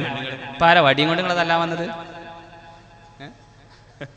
ഒരു കുട്ടിയെ ഓങ്ങിയിട്ടേ ഒരിങ്ങനെ ചുരുണ്ടിരിക്കണേ തല്ല വന്നതാ നിങ്ങളെ അനിയനാ? എന്തായാലും നിങ്ങൾ കുക്കർക്കണീസ് കാട്ടിയിട്ടുണ്ടാവും, അതാണ്. ഇവിടെ നോക്കുക നിങ്ങള്, ഉമ്മ എനിക്ക് അങ്ങനെ ആരോടൊരു ഹുബോ മുഹബത്തോ ഇല്ല, ബൈ ചാൻസ് എന്നോട് ആരെങ്കിലും ഇഷ്ടമാണെന്ന് പറഞ്ഞാല് അവന്റെ പല അടിച്ചങ്ങോട്ട് കൊഴിക്കും. ആര് പറഞ്ഞു? ബൽക്കീസ് രാജ്ഞി പറഞ്ഞു. പക്ഷേ അതൊരു കളവായിരുന്നു. ബൽക്കീസ് രാജ്ഞി ഒരാളെ അമിതമായി ഹുബ് വെക്കുന്നുണ്ട്, മുഹബത്ത് വെക്കുന്നുണ്ട്. ആരെയാണ്? യമൻ എന്ന വിശാലമായ പ്രദേശത്തെ ഒരു സൈഡിലെ ഭരണം മാത്രമാണ് നമ്മുടെ ബൽക്കീസ് രാജ്ഞി നടത്തുന്നത്. മറുഭാഗത്തോ കൊള്ളയും കൊലയും വ്യഭിചാരവും ഒരു ശീലമാക്കിയ ഒരു ദുഷ്ടന്മാരുടെ സമ്പ്രദായമുള്ള ദുഷ്ടൻ പട തന്നെയുള്ള പട്ടാളക്കാരുള്ള സാമിനി എന്ന ഒരു ദുഷ്ടനാണ് മറുപ്രദേശത്ത് ഭരണം നടത്തുന്നത്. ശ്രദ്ധിക്കണം, ഒരു പെൺകുട്ടിക്ക് മനസമാധാനത്തോടു കൂടി യമൻ എന്ന നാട്ടിലൂടെ നടക്കാൻ പറ്റൂല. സുന്ദരിയായ പെണ്ണാണോ അവന്റെ മുമ്പിൽ കൊണ്ടുവന്നിട്ടൊടുക്കുന്നതും ഒരുപാട് ബലാത്സംഗം ചെയ്തുകൊണ്ട് മോശപ്രവർത്തനം ചെയ്തുകൊണ്ട് അവന്റെ കൊട്ടാരത്തിന്റെ പുറകിലെ ഒരുപാട് കുഴിമാടങ്ങൾ അവൻ തീർത്തു വെച്ചിട്ടുണ്ട്. ആ ഒരു ഭരണം നടത്തുന്ന സാമിനി എന്ന ഒരു ദുഷ്ടൻ മറുപ്രദേശത്ത് ഭരണം നടത്തുക. അവരൊന്ന് ആജ്ഞ കൊടുത്താലോ സുന്ദരിയായ പെണ്ണുങ്ങളെ അവന്റെ മുമ്പിലേക്ക് ഇട്ടുകൊടുക്കാൻ കുറെ പട്ടാളക്കാരുണ്ട്. പക്ഷേ ഇവിടെയാണ് ശ്രദ്ധിക്കേണ്ടത്. ബൽക്കീസ് രാജ്ഞിയോട് എല്ലാവരും ചോദിച്ചു, നീ എന്തിനാണ് വിവാഹം കഴിക്കാൻ സമ്മതിക്കാത്തത്, വിവാഹത്തിന് നീ എന്താണ് സമ്മതിക്കാത്തതെന്ന് വീണ്ടും വീണ്ടും ചോദിച്ചപ്പോ സുബ്ഹാനല്ലാഹ്, ബൽക്കീസ് രാജ്ഞിയുടെ മനസ്സിൽ ഒരാൾ കടന്നുകൂടിയിട്ടുണ്ട്. ആരാണ്? ദുഷ്ടനും കൊള്ളയും കൊലയും വ്യഭിചാരവും ഒരു ശീലമാക്കിയ സാമിനി എന്ന ദുഷ്ടനെ കെട്ടാൻ ബൽക്കീസ് രാജ്ഞി താല്പര്യപ്പെട്ടു. ഈ വിവരം ഉമ്മയോട് റൈഹാനത്തിനോട് പറഞ്ഞു. ഉമ്മ, നിങ്ങൾ കുറെ നേരം എന്നോട് വീണ്ടും വീണ്ടും ചോദിക്കണം, ആരെങ്കിലും കണ്ടുവച്ചിട്ടുണ്ടോ, ആരെങ്കിലും ഹുബ് വെച്ചിട്ടുണ്ടോ എന്ന് ചോദിച്ചിട്ടില്ലേ? എനിക്ക് ഒരാളോട് അമിതമായി മുഹബത്തുണ്ട്, ഇഷ്കുണ്ട്. ആ സമയത്ത് റൈഹാനത്തിന് വളരെ സന്തോഷമായി. ആരാണ് രാജകുമാരി? ആരാണ് മകളെ? അത് രാജാവാണോ?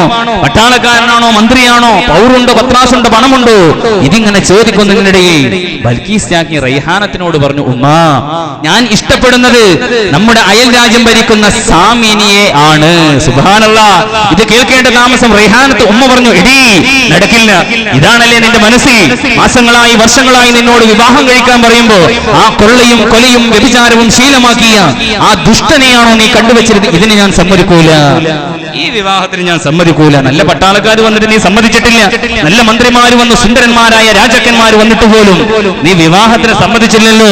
സമ്മിനിയെ ബലനാക്കാൻ കൊതി വെച്ച നീനവാലെ കഴിയുന്നു രാജാത്തി, അതിനാൽ ഒരു കത്തും കൊടുത്തതായ കൊന്നു ഒരുവനെ ചിരിക്കുന്നു ആ കാത്തേ, വരികളിൽ പതിക്കുന്നു അതഹൃത്തി.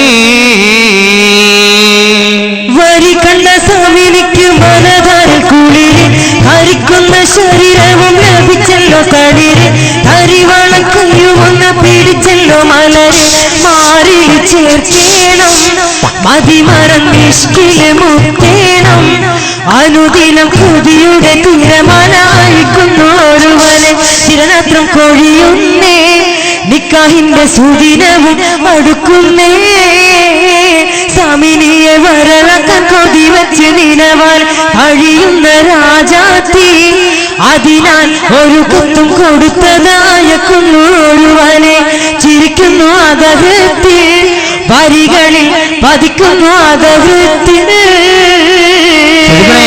മാസങ്ങളായി വിവാഹത്തിന്റെ കാര്യം പറയുമ്പോൾ നമ്മുടെ ബൽക്കീസ് രാജ്ഞി എതിർക്കലായി. എന്തിന്റെ പേരില്? അയൽ രാജ്യം ഭരിക്കുന്ന സാമിനിയെ കെട്ടാൻ വേണ്ടിയിട്ട്. ആദ്യകാലത്തൊക്കെ ആ വിവരം അറിയിക്കണമെങ്കിൽ മൊബൈലോ ഒന്നും ഇല്ലല്ലോ, അല്ലേ? ഗൂഗിളോ വാട്സപ്പോ നെറ്റോ ഒരു പണ്ടാരവും ഇല്ല. അന്നെന്താണ്? കത്ത് മാത്രമാണുള്ളത്, അല്ലെങ്കിൽ ഒരു പ്രജയോ പട്ടാളക്കാരോ നേരിട്ട് പോയി പറയണം. ഇവിടെ അതിന് കണ്ട മറുപടി എന്താ?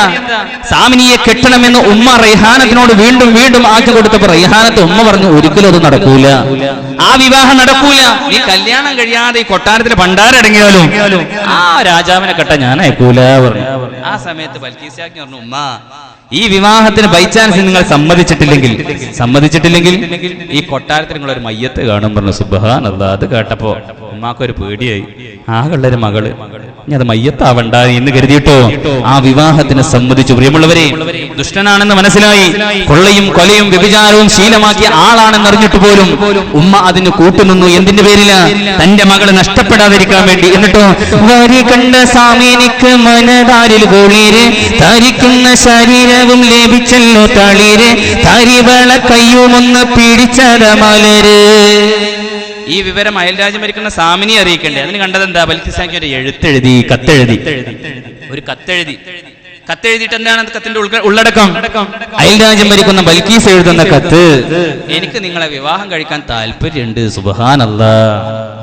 സാമിന് പലപ്പോഴും ആഗ്രഹിച്ചതാണ് ബൽക്കീസ് രാജ്ഞിയെ. മുഞ്ചുള്ള പെണ്ണല്ലേ, ഒരുപാട് പെണ്ണുങ്ങളെ അവൻ കൊന്നിട്ടുണ്ട്. പക്ഷേ ബൽക്കീസ് രാജ്ഞി ഒരിക്കലും കിട്ടുമെന്ന് അവൻ മോഹിച്ചിട്ടില്ല. കാരണം രാജ്ഞിയല്ലേ, എന്റെ ദുഷ്ടത്തരം, എന്റെ കൊള്ളത്തരം എല്ലാം അവൾക്കറിയാം, അതുകൊണ്ട് ഒരിക്കലും അവളെ എനിക്ക് കിട്ടൂല എന്ന് ചിന്തിച്ചിരിക്കുമ്പോഴാ ഈ ഒരു എഴുത്ത്. വരി കണ്ട സാമിനിക്ക് മനതാരിൽ കുളിര്.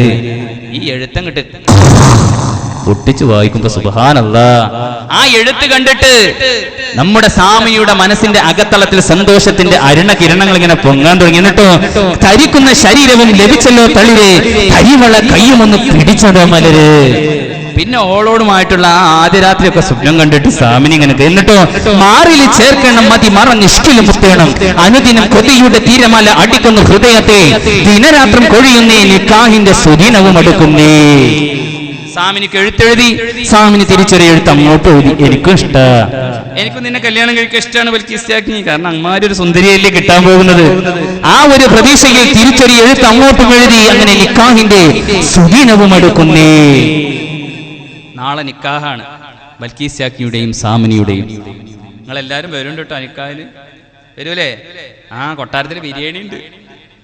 അന്ന് എന്ത് ബിരിയാണിയാലേ? അന്ന് ബിരിയാണി കണ്ടുപിടിച്ചിക്കണ.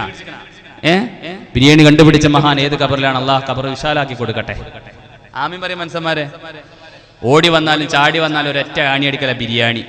പൊതുവെ തലശ്ശേരി ബിരിയാണി എന്നൊക്കെ പറഞ്ഞ ഒരു പ്രത്യേകിച്ചൊരിതാ. ദുബൈയിലൊക്കെ നമ്മൾ പോയപ്പോൾ അവിടെയുണ്ട് തലശ്ശേരി ബിരിയാണി. നമ്മൾ വരുന്നത് നമ്മൾ അറിയാതെ തലശ്ശേരിയിലേക്ക് എത്തിപ്പെട്ടോ. തലശ്ശേരി ദം ബിരിയാണി, കോഴിക്കോട് ദം ബിരിയാണി, കാസർഗോഡ് ദം ബിരിയാണി, എന്തൊക്കെ ബിരിയാണികളാണ് അല്ലേ? ഓടി വന്നാലും ചാടി വന്നാലും ഒരൊറ്റ ആണിയടിക്കല ബിരിയാണി അല്ലേ? മരുമക്കളൊക്കെ ഇങ്ങോട്ട് വരികയാണ് പറഞ്ഞാൽ അമ്മായി മകനെ AK-47 പോലത്തെ കോഴിക്കുറവൊക്കെ ഇടാൻ വിട്ടിട്ട് ഒരു ബിരിയാണി ഉണ്ടാക്കലുണ്ട് അല്ലേ. നല്ല നാടൻ കോഴിനൊക്കെ ഇങ്ങോട്ട് പൊരിച്ചു കൊടുത്താൽ എന്തൊരു ടേസ്റ്റ് ആണത് അല്ലേ. ഇവിടെ അല്ലേ കിട്ടലില്ലേ? കിട്ടലുണ്ടോ? നല്ല അടി കിട്ടുന്നുണ്ടാവും അല്ല.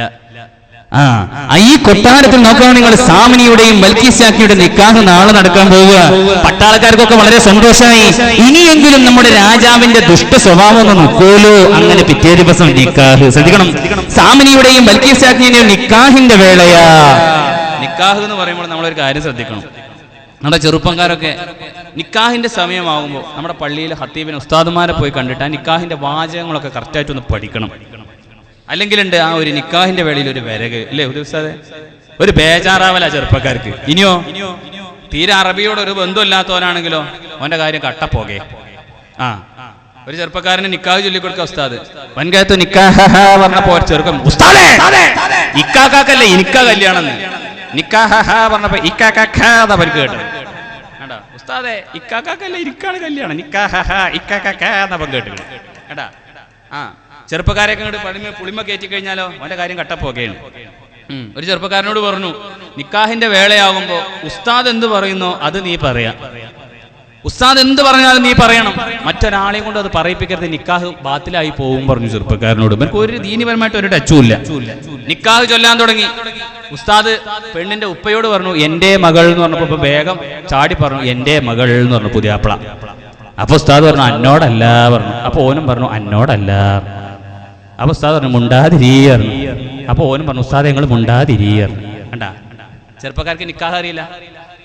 അങ്ങനെ വല്ല നിക്കാഹൊക്കെ വരുന്നുണ്ട്. നമ്മുടെ അബൂബക്കർ യമാനോടൊക്കെ വന്നിട്ട് നിക്കാഹിനെ പറ്റിയിട്ടൊക്കെ ഒന്ന് ചോദിക്കുക അല്ലേ. മാരേജൊക്കെ ഒന്ന് പഠിച്ചു വെച്ച് ഞാൻ അവിടെ കിടന്ന് വരകാൻ നിൽക്കണ്ട. അതാണ് അള്ളാഹു നമ്മുടെ നിക്കാഹൊക്കെ നല്ല രൂപത്തിൽ ഹൈറായ രൂപത്തിൽ അടുപ്പിക്കുമാറാകട്ടെ. ഒന്ന് ആമി പറയും മനസ്സന്മാരെ. കല്യാണം കഴിയാത്തോലും നല്ല ഉഷാറായിട്ട് ആമി പറഞ്ഞോളി. കല്യാണം കഴിഞ്ഞോളി ഇനി പറയണ്ട കാര്യമല്ല. പക്ഷെ വെറുതെ പറയാണ്. കാരണന്മാർക്കാണ് ഇപ്പൊ 2-3 കെട്ടാള പൂതി. ഒരു മൂലര് തെക്കുന്നൊരു മൂലര് വന്ന് വയൽ പറഞ്ഞു. ഇപ്പൊ വയലന്മാരൊക്കെ തെക്കത്താണല്ലോ കിടക്കണത്. തെക്കുന്ന് വന്ന് പറഞ്ഞു പ്രിയമുള്ളവരെ, ഖിയാമത്ത് നാൾ അടുക്കുമ്പോ ആണുങ്ങൾ കുറയും, പെണ്ണുങ്ങൾ അധികരിക്കും. ഒരു ആണിനെ കെട്ടാൻ വേണ്ടി ഒരുപാട് പെണ്ണുങ്ങൾ ഒരു പുരുഷന്റെ പുറകെ ഇങ്ങനെ ഓടുമെന്ന് പറഞ്ഞ് ഒരു ആണിനെ കെട്ടാൻ വേണ്ടിയിട്ട് ഒരുപാട് പെണ്ണുങ്ങൾ ആ പുരുഷന്റെ പിറകെ ഓടുന്നു. ഒരു ആണിനെ കണ്ട പെണ്ണുങ്ങൾക്കൊക്കെ ഭയങ്കര സന്തോഷത്തില്. കാരണം ആണുങ്ങൾ കുറവല്ലേ. ഖിയാമത്ത് നാളിന്റെ അടയാളമാണിത്. ഒരു ആണിനെ കെട്ടാൻ വേണ്ടി 6-7 പെണ്ണുങ്ങൾ ഈ ആണിന്റെ പുറകെ ഓടും പറഞ്ഞു. അപ്പോ ഒരു കാരണവർ നീച്ചത് അവസ്ഥാതെ അന്ന് ഞാൻ ഉണ്ടായാൽ മതിയായിരുന്നു എന്നുള്ള. സത്യത്തിൽ നമ്മൾ എന്തേ പറയേണ്ടത്? ഒരു അതാപം നല്ല എന്നെ കഴിച്ചിലാക്കണേന്നല്ല പറയുന്നത്. മൂപ്പർക്ക് അപ്പൊ 7 കെട്ടണമെന്നാ പൂതി. ഖിയാമത്ത് നാളാണ്, തെങ്ങുമ്പോ പിടിച്ച് കയറുന്ന പറഞ്ഞു അന്ന് ഞാനും ഉണ്ടായ മതി എന്നുള്ള. കേട്ടാ കാരണന്മാരെ പൂതി ഉണ്ടോ? ബിസ്മില്ലാ. നമ്മുടെ കുഞ്ഞുമകൻ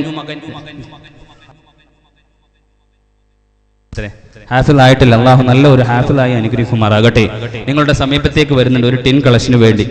നിങ്ങൾ എല്ലാവരും അതിൽ ഓരോ രൂപ ഓരോ തുപ്പ് നാണയം ഇടുമ്പോഴും നമ്മൾ ചിന്തിക്കും അള്ളാഹു എന്റെ ആക്കിബത്ത് നന്നാക്കി തരണേ, എന്റെ അന്ത്യം നന്നാക്കി തരണേ. എന്ത് നന്നായിട്ടും കാര്യമില്ല.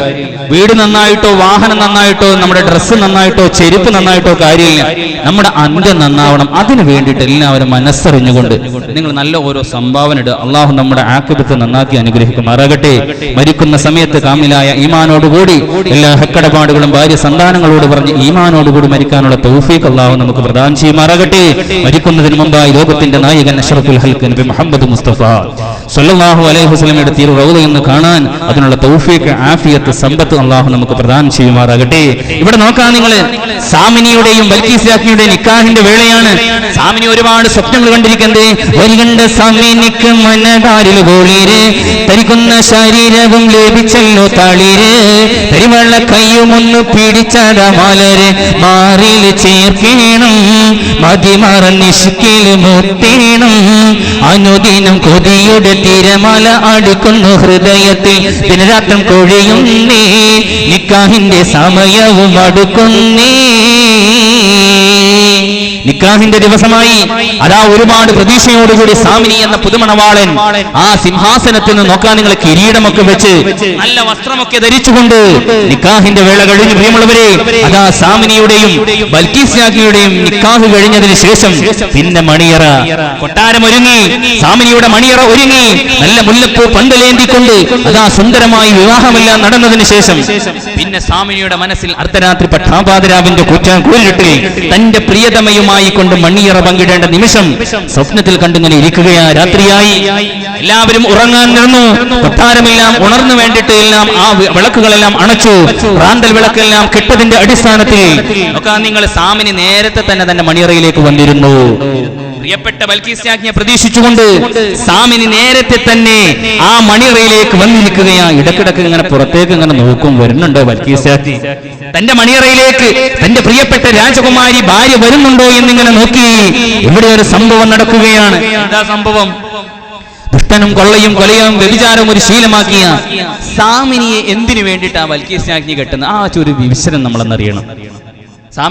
ബൽക്കീസ് രാജ്ഞിക്ക് അറിയാലോ, സാമിനി ദുഷ്ടനാണ്, ഒരുപാട് പെൺകുട്ടികളെ കൊന്നതാണ്, ഒരുപാട് പെൺകുട്ടികൾ മനസ്സമാധാനത്തോടുകൂടി കഴിഞ്ഞുകൂടുമ്പോൾ അതിനൊക്കെ ഒരു വകവെച്ചത് ആരാണ്? ബൽക്കീസ് രാജ്ഞിയുടെ പ്രിയപ്പെട്ട ഭർത്താവ് സാമിനിയാണെന്ന് ആർക്കറിയാം? ബൽക്കീസ് രാജ്ഞിക്ക് അറിയാം.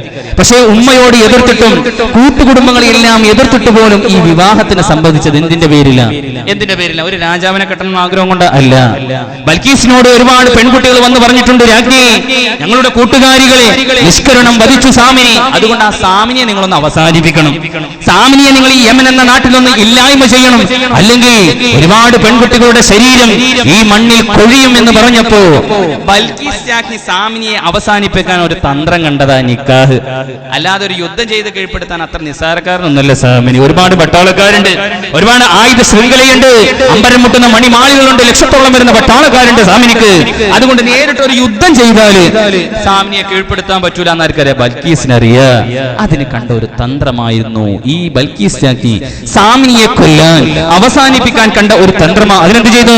ഉടനെ താലോണിയും മുന്തിയ വീഞ്ഞും നൽകി പിടുന്നനെ ഓനും നാവുമെന്ന ബഹറെ പേകി എടുത്തി സീറ്റിനാൽ അവളും നാടന്നടുത്തി കൊടുത്തി ഒരു വീട്ട് കണ്ടമ്മ വെൺമുറിത്തേ ചോരപൂരണ്ട കടാരി വാലിച്ചെറിഞ്ഞ് നേരെ മാണിയറ വിട്ടവൾ നീങ്ങിടുന്നേ ചാരങ്ങോരുത്തൻ ആണെന്ന് പറഞ്ഞിടുന്നേ പോരന്തീനായി പറയൂ രാജകുമാരി ഉടനെ താരുണി ഉന്തിയ നീഞ്ഞും നൽകി ഇടുന്നനെ ഓരുമെന്ന അഹരിൽ പീകി എടുത്ത് സീക്കിനാൻ അവളും നടന്നടുത്ത് കൊടുത്തേ ഓരു നേട്ട് കണ്ടമ്മ വെൾമുറിത്തേ. കൂട്ടുകുടുംബങ്ങളെല്ലാം എതിർത്തിട്ട് പോലും ഈ വിവാഹത്തിനെ സംബന്ധിച്ചത് ബൽക്കീസ് രാജ്ഞി എന്തിനു വേണ്ടിയിട്ടാ വിവാഹത്തിനെ സംബന്ധിച്ചത്? സാമിനിയെ കൊല്ലാൻ വേണ്ടിയിട്ടാ. മണിയറയിൽ തന്റെ പ്രിയപ്പെട്ട ഭാര്യയെ പ്രതീക്ഷിച്ചുകൊണ്ട് സാമിനി നേരത്തെ വന്നിരുന്നു. എന്നിട്ട് പുറത്തേക്ക് ഇങ്ങനെ നോക്കുക, ബൽക്കീസിന്റെ വരവും കാത്തിട്ട്. കുറച്ച് സമയം കഴിഞ്ഞപ്പോ ഒരു പ്രിയപ്പെട്ട ഭാര്യ മണിയറയിലേക്ക് വരുന്നത് പോലെ ഒരു ഗ്ലാസ് പാലുമായി. പക്ഷെ പാലെന്താ? വീഞ്ഞായിരുന്നു. വിഷം കൂടിയ, വിഷം കലർത്തിയ ഒരു വീഞ്ഞായിരുന്നു. ആര് കൊണ്ടുവന്ന് കൊടുക്കുന്നത്? സാമിനിക്ക് വേണ്ടി ബൽക്കീസ് രാജ്ഞി കൊണ്ടുവന്ന് കൊടുക്കുന്നത്. ഇതൊന്നും ഇവൾക്കറിയില്ല, ഇതൊന്നും ഈ പഹയനെ അറിയില്ല. ഏതായാലും ബൽക്കീസ് രാജ്ഞി തന്റെ റൂമിലേക്ക് കടന്നു വന്നു. വാതിലെല്ലാം അടച്ചു. ഒരുപാട് പ്രതീക്ഷയിൽ സാമിനി ഇങ്ങനെ ഇരിക്കുക. സാമിനി ഇങ്ങനെ പ്രതീക്ഷിച്ചുകൊണ്ടിരിക്കുമ്പോ അതാ കയ്യിലുള്ള ഗ്ലാസ്സിലെ പാല് വീഞ്ഞ് സാമിനിക്ക് നേരെ നീട്ടി. അപ്പൊ സാമിനി പറഞ്ഞു, ഒരു കാര്യം ചെയ്യും, വിശാലമായ പ്രദേശം ഭരിക്കുന്ന രാജ്ഞിയല്ലേ നിങ്ങൾ, ആദ്യം നിങ്ങൾ കുടിക്കും, നിസ്ഫുല്ലും പകുതി നിങ്ങൾ കുടിക്കും, പകുതി ഞാൻ കുടിക്കുക, ആദ്യം നിങ്ങൾ കുടിക്കും. അപ്പൊ ബൽക്കീസ് രാജ്ഞി വന്നു, അല്ല ആദ്യം രാജാവാ കുടിക്കേണ്ടത്, ആദ്യം ആണുങ്ങളാ കുടിക്കേണ്ടത്, പെണ്ണിന് പിന്നെ സ്ഥാനമുള്ളൂ. എന്തേ ബൽക്കീസിന് ആദ്യം കുടിച്ചാൽ അറിയാം, അത് വിവരം കിട്ടുന്നുള്ളത്. കാരണം അതിൽ വിഷമുണ്ടെന്ന് ആർക്കറിയാം? ബൽക്കീസിന് അറിയാം. ആദ്യം നിങ്ങൾ പാതി കുടിക്കൂ, പാതി ഞാൻ കുടിക്കുക, പാതി നിങ്ങൾ കുടിച്ചിട്ട് പാതി ഞാൻ കുടിക്കുക. അല്ലേ? ആദ്യ കാലത്തൊക്കെ അങ്ങനെ ഉണ്ടായിരുന്നു. മണിയറയിലേക്ക് പാലും പഴമൊക്കെ കൊണ്ടുവന്ന് കൊടുക്കല്. ഇന്നുണ്ടാ? ചിലപ്പോ കുപ്പി കൊടുക്കണ്ടാവും അല്ലേ? ഫോണാ കൊടുക്കല്? അടാ അവിടെ അബൂബക്കർ ഇമാനി പറയാണ്, എന്നൊക്കെ ഫോണാ കൊണ്ടുവരില്ലെന്ന്, പാലൊന്നുമില്ല. ഇന്ന് പാലല്ല, ഇന്ന് ചെറുപ്പക്കാർ മാറിക്കണം ആകപ്പാട്. ചില പ്രദേശത്തൊക്കെ പാലിന് പകരം ഇപ്പൊ എന്താ അരിയുന്ന ഒരു സാധനം എടുക്കും, വാളല്ല ഒരു കുപ്പി. മണിയറയിലേക്ക് പകുതി പണ്ടാരടക്ക, പകുതി ഞാനും പണ്ടാരടക്ക, പാലല്ലെന്ന്. പക്ഷേ ഇവിടെ നോക്കുക, നിങ്ങൾ വിഷം കൂടിയ ഒരു വീഞ്ഞായിരുന്നു ബൽക്കീസാക്കി സാമിനിക്ക് വേണ്ടി കൊണ്ടുവന്നത്. എന്നിട്ട് പറഞ്ഞു നിങ്ങൾ പകുതി കുടിക്കും, ബാക്കി ഞാൻ കുടിക്കാം, നമ്മളല്ലേ രാജാവ്. ഈ പൊട്ടൻ അതൊന്നും അറിയാതെ അതാ ഇതിൽ വീഞ്ഞ് കലക്കിയിട്ടുണ്ട്, വിഷം കലർത്തിയിട്ടുണ്ട് എന്ന് മനസ്സിലാക്കാതെ അത് കുടിക്കാൻ തുടങ്ങി. നന്നായിട്ട് അങ്ങനെ കൊടുക്കി. ഉടനെ തരുണിയും മുള്ളിയ വീഞ്ഞ് നൽകി പെടുന്നതിനെ ഓനും നവൂമെന്ന ബഹറിൽ കൊൽകി. പകുതി കുടിച്ചു, ബാക്കി പകുതി ബൽക്കീസിന്റെ നേരെ നീട്ടി. പക്ഷേ അവന്റെ കൈകൾ വിലക്കാൻ തുടങ്ങി, അവന്റെ കൈകൾ ഇങ്ങനെ തളരാൻ തുടങ്ങി, കാലുകൾ ഇങ്ങനെ തളരാൻ തുടങ്ങി. പെടുന്നതിനെ ഓനും നവൂമെന്ന ബഹറിൽ കൊൽകി. ആ കിടക്കമത്തിയിലേക്ക് ഇതേ കിടക്കണം പണ്ടാരം കണ്ട് എടുത്തേ ശ്രീകീനാൽ അവളും നടന്നെടുത്തേ. അവൻ ഉപയോഗിക്കുന്ന ആ ഉറയിലെ വാള് അതാ ചുമരിൽ ഇങ്ങനെ തൂക്കിയിട്ടുണ്ട്. ആ വാളുകൾ വലിച്ചു കൊടുത്തേ, ഒരു വെട്ട് കണ്ടം അവൾ മുറിത്തേ.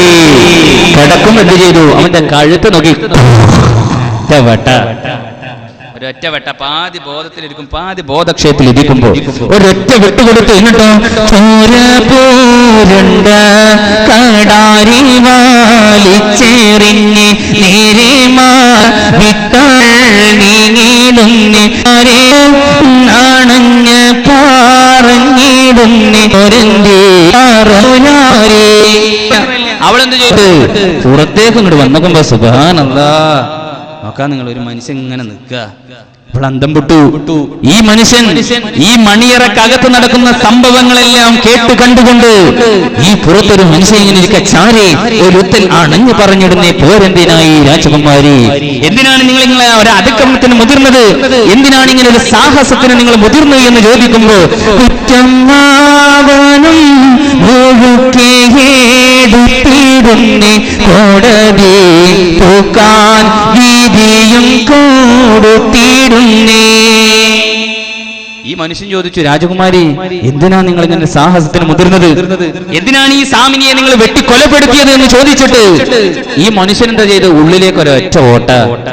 മണിയറയിലേക്ക് അങ്ങോട്ട് ഓടിയിട്ട് ബൽക്കീസാക്കി വലിച്ചെറിഞ്ഞ വാള് തന്റെ കൈവശം എടുത്തിട്ട് അതാ പ്രജകളുടെ നേരെ അമ്പലം മുട്ടുന്ന മണിമാളികളിൽ കൊട്ടാരത്തിന്റെ മട്ടുപ്പാവിൽ സിംഹാസനത്തിന് നടുവിലേക്ക് പട്ടാളക്കാരുണ്ട്, മന്ത്രിമാരുണ്ട്, തോഴിമാരുണ്ട്, പാറാവുകാരുണ്ട്, എല്ലാവരുടെയും സമീപത്തേക്ക് ഈ മനുഷ്യൻ ചെന്നിട്ട് പറഞ്ഞു, ദുഷ്ടനും കൊള്ളയും കൊലയും വ്യഭിചാരവും ഒരു ശീലമാക്കിയ സാമിനി എന്ന രാജാവിനെ ഞാൻ കൊന്നു. ഈ മനുഷ്യൻ ഒരൊറ്റ പോക്ക. സുബ്ഹാനല്ലാഹ്, പറ്റിച്ചില്ലേ കൊന്നത്. പക്ഷേ ഇതിലൊരു രഹസ്യമുണ്ട്. ഈ മനുഷ്യൻ എന്തിനു വേണ്ടിയിട്ടാണ് ഇങ്ങനെ ഒരു സാഹസത്തിന് മുതിർന്നത്? ശ്രദ്ധിക്കണം. ഈ മനുഷ്യൻ ആരാ? ബൽക്കീസാക്കിക്ക് വേണ്ടിയിട്ട് ഒരു തോഴനെ പോലെ, ഒരു പാറാവുകാരനെ പോലെ, ഒരു പട്ടാളക്കാരനെ പോലെ കൂടെ നടക്കുന്ന മനുഷ്യനാ. എന്തിനു വേണ്ടിയിട്ടാ കൂടെ നടക്കുന്നത്? തന്റെ പിതാവ് ബഷറക്ക് ചെറുപ്പകാലത്ത് കൊണ്ടുവന്ന് കൊട്ടാരത്തിൽ ഇറക്കിയതായി ഈ മനുഷ്യനെ. അന്ന് മുതൽ കൊട്ടാരത്തിന്റെ ഉപ്പും ചോറും കഴിച്ചുകൊണ്ട് അവിടെ താമസിച്ചുകൊണ്ട് ബൽക്കീസാക്കിക്ക് ഹിദ്മത്ത് ചെയ്യുന്ന ഒരു മനുഷ്യനാണ് ഈ മനുഷ്യൻ. അപ്പൊ ബൽക്കീസാക്കി വെട്ടിയെന്നും ഇനി ബൽക്കീസാക്കിയാണ് തൂക്കിക്കൊല്ല എന്നും ഈ മനസ്സിന് മനസ്സിലായപ്പോ ആ കുറ്റം മുഴുവൻ ആ മനുഷ്യനോട് ഏറ്റെടുത്തു. കുറ്റം മുഴുവൻ അവൻ ഏറ്റുവിടുന്നു. കോടതി തൂക്കാൻ വിധിയും കൊടുത്തിടുന്ന ജനത അഖിലം കോടതി വളഞ്ഞിടുന്നു. ഹിതമതിനാൽ ബീവി മാപ്പ് കൊടുത്തിടുന്നു. ശ്രദ്ധിക്കണം. കോടതി വന്നു, ഈ മനുഷ്യന്റെ തെളിവുകളെല്ലാം ഹാജരാക്കി വാളുകൊണ്ടു. ഈ മനുഷ്യന്റെ സാഹചര്യ തെളിവുകളുടെ അടിസ്ഥാനത്തിൽ കോടതി തൂക്കാൻ വിധിച്ചു. ഈ മനുഷ്യനെ നാളെ തൂക്കാൻ വേണ്ടി വിധിച്ചു. പക്ഷേ തൂക്കാൻ വേണ്ടി ആരാചാരം റെഡിയായി, കൊട്ടാരം റെഡിയായി. ഈ മനുഷ്യനെ കൊണ്ടുവരുന്ന സമയത്ത് ശ്രദ്ധിക്കണേ, കൊട്ടാരത്തിന്റെ മട്ടുപ്പാവിലേക്ക് അതാ ഒരുപാട് പ്രജകള് വാള്, കുന്തം, അമ്പ്, ചാട്ടുളി പോലത്തെ ആയുധങ്ങൾ പിടിച്ചിട്ട് കൊട്ടാരം അങ്ങോട്ട് വളഞ്ഞു. എന്തിനു വേണ്ടിയിട്ടാ? ഈ മനുഷ്യനെ കൊല്ലാൻ പറ്റൂല, ഈ മനുഷ്യനെ കൊല്ലാൻ പറ്റൂല. കാരണം ഈ മനുഷ്യൻ കൊന്നത് ആരെയാണ്? ഒരുപാട് പെൺകുട്ടികളെ കൊന്ന് ദുഷ്ടനെയല്ലേ സാമിനി കൊന്നത്. അതിനു വേണ്ടിയിട്ട് സാമിനിയെ കൊന്നതിൽ ഒരു തെറ്റുമില്ല എന്ന് എല്ലാവരും പറഞ്ഞു. പ്രജകൾ ഒഴുക്കെ അഖിലം കോടതി വളഞ്ഞിടുന്നേ. എല്ലാവരും അവിടെ കോടതി വളഞ്ഞിട്ട് ഈ മനുഷ്യനെ ഒരിക്കലും കൊല്ലാൻ പറ്റൂല പറഞ്ഞു. അപ്പൊ കോടതി മൂപ്പൻ ജഡ്ജി എന്ത് പറഞ്ഞു? ബൽക്കീസാക്കിയുടെ ഭർത്താവാണല്ലോ സാമിനി, അതുകൊണ്ട് ബൽക്കീസാക്കി എന്താണോ തീരുമാനിക്കുന്നത് അതുപോലെ നമുക്ക് തീരുമാനിക്കാം. ശ്രദ്ധിക്കണം. ബൽക്കീസാക്കി റൂമിലുണ്ടല്ലോ, ബൽക്കീസാക്കിയോട് പോയിട്ട് ചോദിക്കുക, ഈ മനുഷ്യന് മാപ്പ് കൊടുക്കണോ അതോ തൂക്കിക്കൊല്ലണോ എന്ന് ബൽക്കീസിനോട് ചോദിക്കുക. രാജ്ഞിയല്ലേ, ബൽക്കീസ് എന്ത് തീരുമാനിക്കുന്നുവോ ആ തീരുമാനത്തിൽ നമുക്കെത്താം. അങ്ങനെ എല്ലാവരും പാടെ കോടതി മന്ത്രിമാരും പട്ടാളക്കാരും ക്യാപ്റ്റന്മാരെല്ലാം ബൽക്കീസിന്റെ സിംഹാസനത്തിലേക്ക് തന്റെ റൂമിലേക്ക് ചെന്നിട്ട് ചോദിച്ചു, ബീവി. ബൽക്കീസ് രാജ്ഞിയോട് പറഞ്ഞു, രാജ്ഞി, ഉണ്ടായ സംഭവങ്ങളെല്ലാം നിങ്ങൾക്കറിയില്ലേ? ഈ മനുഷ്യൻ നിങ്ങളുടെ പ്രിയപ്പെട്ട ഭർത്താവ് സാമിനിയെ കൊന്നിട്ടുണ്ട്. അത് നമുക്ക് തെളിവല്ലേ? പക്ഷെ സത്യാരിക്കറിയാ, ബൽക്കീസിനെ അറിയാലോ. പക്ഷെ ഒന്നും മുണ്ടുന്നില്ല. ബൽക്കീസ് രാജ്ഞിക്ക് ഒന്നും പറയാൻ കഴിയുന്നില്ല. ചോദിച്ചു വീണ്ടും, രാജ്ഞി, ഈ മനുഷ്യനെ തൂക്കിക്കൊല്ലണോ അതോ മാപ്പ് കൊടുക്കണോ? നിങ്ങൾ പറ. സത്യത്തിൽ എന്താ ഇവിടെ ഉണ്ടായി? ബൽക്കീസിനറിയാം ഈ മഹാമനുഷ്യൻ പാവാണ് എന്നുള്ളത്. ബൽക്കീസ് രാജ്ഞി ഇങ്ങനെ പ്രാർത്ഥിച്ചുകൊണ്ടിരിക്കുക. പക്ഷെ പ്രാർത്ഥന പറഞ്ഞാൽ അള്ളാഹുലേക്ക് പ്രാർത്ഥന ഇല്ല, സൂര്യനെയാണ് ആരാധിച്ചിരുന്നത്. ബൽക്കീസ് രാജ്ഞിയും പരിവാരങ്ങളും സൂര്യനെയാണ് ആരാധിച്ചിരുന്നത്. ബൽക്കീസ് രാജ്ഞിയോട് വന്ന് ചോദിച്ചു, ഈ മനുഷ്യനെ തൂക്കിക്കൊല്ലണോ വെറുതെ വിടണോ എന്ന് ചോദിച്ചപ്പോ ബൽക്കീസ് രാജ്ഞി പറഞ്ഞു, ഈ മനുഷ്യനെ കൊന്നതുകൊണ്ട് മരിച്ചുപോയ എന്റെ ഭർത്താവ് തിരിച്ചു വരൂലല്ലോ. ഈ മനുഷ്യനെ കൊന്നതുകൊണ്ട് മരിച്ചുപോയ എന്റെ ഭർത്താവ് തിരിച്ചു വരൂലല്ലോ, അതുകൊണ്ട് വെറുതെ വിടണമെന്നാണ് എന്റെ അഭിപ്രായം. അങ്ങനെ കുറ്റം മുഴുക്കെ അവൻ ഏറ്റിടുന്നേ കോടതി വെറുതെ അവനെ വിട്ടിടുന്നേ. കോടതി എന്ത് ചെയ്തു? ബൽക്കീസ് രാജ്ഞിയുടെ ആ ആജ്ഞപ്രകാരം ഈ മനുഷ്യനെ വെറുതെ അങ്ങോട്ട് വിട്ടു. വെറുതെ അങ്ങോട്ട് വിട്ടു. എന്നിട്ടോ ഈ വിവരങ്ങളെല്ലാം ആരറിയാണ്? ഭൂലോകം അടക്കി ഭരിക്കാൻ കഴിവുള്ള സുലൈമാൻ നബി അറിയാണ്. ബൽക്കീസ് രാജ്ഞിയും പരിവാരങ്ങളും ആരാധിക്കുന്നത് സൂര്യനെയാണോ? സാമിനി എന്ന ദുഷ്ടനായ കൊള്ളയും കൊലയും വ്യഭിചാരവും ശീലമാക്കിയ ദുഷ്ടൻ മരിച്ചു എന്നുള്ളത് ആരറിയാണ്? ബൽക്കീസ് രാജ്ഞിയുടെ സുലൈമാൻ നബി അറിഞ്ഞപ്പോ അതാ സുലൈമാൻ നബി ബൽക്കീസിനെ തന്റെ ദീനിലേക്ക് ക്ഷണിക്കാൻ, സൂര്യനെയാണ് ആരാധിക്കുന്നത് എന്ന് മനസ്സിലായപ്പോ തന്റെ ദീനിലേക്ക് ക്ഷണിക്കാൻ വേണ്ടി സുലൈമാൻ നബി ഒരു എഴുത്തെഴുതി. നേരത്തെ പറഞ്ഞതുപോലെ ഒരു എഴുത്തെഴുതി. അന്ന് ഈ സാഹചര്യങ്ങളൊന്നുമില്ല, ഫോണും സമ്പ്രദായങ്ങളൊന്നുമില്ല. എഴുത്താണ് മുഖ്യമായി പ്രധാനം. ആദ്യകാലത്തൊക്കെ വിദേശത്തുള്ള ഭർത്താവിന് വേണ്ടിയിട്ടും ഭാര്യമാരൊക്കെ എഴുതുന്ന എഴുത്തായിരുന്നു. ഇതൊക്കെ ഗൾഫിലൊക്കെ നേരിട്ട് നമുക്ക് സംസാരിക്കാനുള്ള എല്ലാവിധ സാഹചര്യങ്ങളും ഉണ്ട്. നെറ്റിലൂടെയായാലും വാട്സപ്പിലൂടെയും ലൈവ് പ്രോഗ്രാമായിട്ട് നമുക്ക് എല്ലാം കാണാം. പക്ഷെ ആദ്യകാലത്തൊക്കെ തന്റെ പ്രിയപ്പെട്ട ഭർത്താവിന്റെ വിവരം ഒന്ന് അറിയണമെങ്കിൽ, അല്ലെങ്കിൽ ഉമ്മാക്കും ഉപ്പാക്കും തന്റെ മകനോടൊന്ന് സംസാരിക്കണമെങ്കിൽ മാസങ്ങളോളം കാത്തിരിക്കണം. എഴുത്തൊക്കെ എഴുതിയിട്ട് അവിടെ എത്തുമ്പോഴൊക്കെ ഒരു മാസമാവും. പിന്നെ അതിന് മറുപടി ഇങ്ങോട്ട് വരുമ്പോ 1.5 മാസമാവും. അല്ലെ, ശരിയല്ലേ? വിവരങ്ങള് സുഖമാണോ എന്ന് ചോദിച്ചാൽ സുഖമാണ് എന്ന് പറഞ്ഞിട്ട് അവിടുന്ന് എഴുത്തെഴുതി ആ എഴുത്ത് ഇവിടെ എത്തുമ്പോഴേക്കും മൂപ്പർക്ക് ദുഃഖമായിട്ടുണ്ടാവും. സുഖമാണ് ഉമ്മ എന്ന് പറഞ്ഞിട്ട് കത്തയച്ചിട്ടുണ്ടാവും. പക്ഷെ അത് ഇവിടെ എത്തുമ്പോഴേക്കും മൂപ്പർക്ക് എന്തെങ്കിലും ദുഃഖമായിട്ടുണ്ടാവും. അല്ലേ? ഞങ്ങളുടെ നാട്ടില് ഒരു പോസ്റ്റ്മാൻ ഉണ്ടായിരുന്നു. ആദ്യകാലത്തൊക്കെ ഈ പോസ്റ്റ്മാൻ എഴുത്ത്, ഇപ്പൊ കൂടുതൽ എഴുത്ത് അങ്ങനെ പോകുന്നില്ലല്ലോ.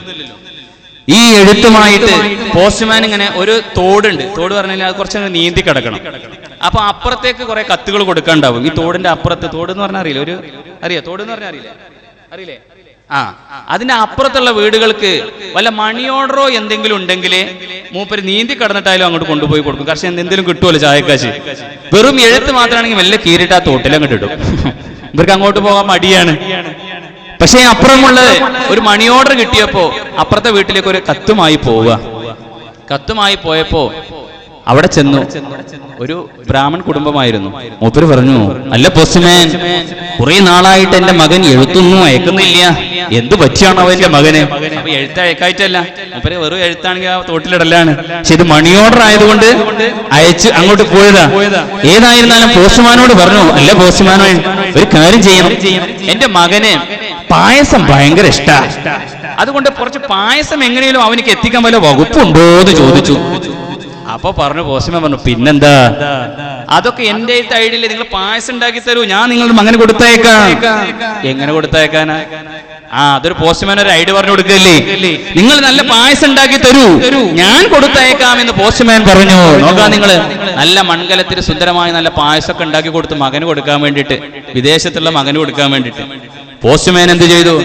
ആ പായസവും വാങ്ങിയിട്ട് ഇങ്ങനെ പോവുക. തോടിന്റെ അടുത്ത് എത്തിയിട്ട് തോടും കിടന്നിട്ട്, നല്ല പായസല്ലേ, അതിന്റെ മൂടിയൊക്കെ തുറന്ന് മൂപ്പര് നന്നായിട്ടാണ് കുടിച്ചു.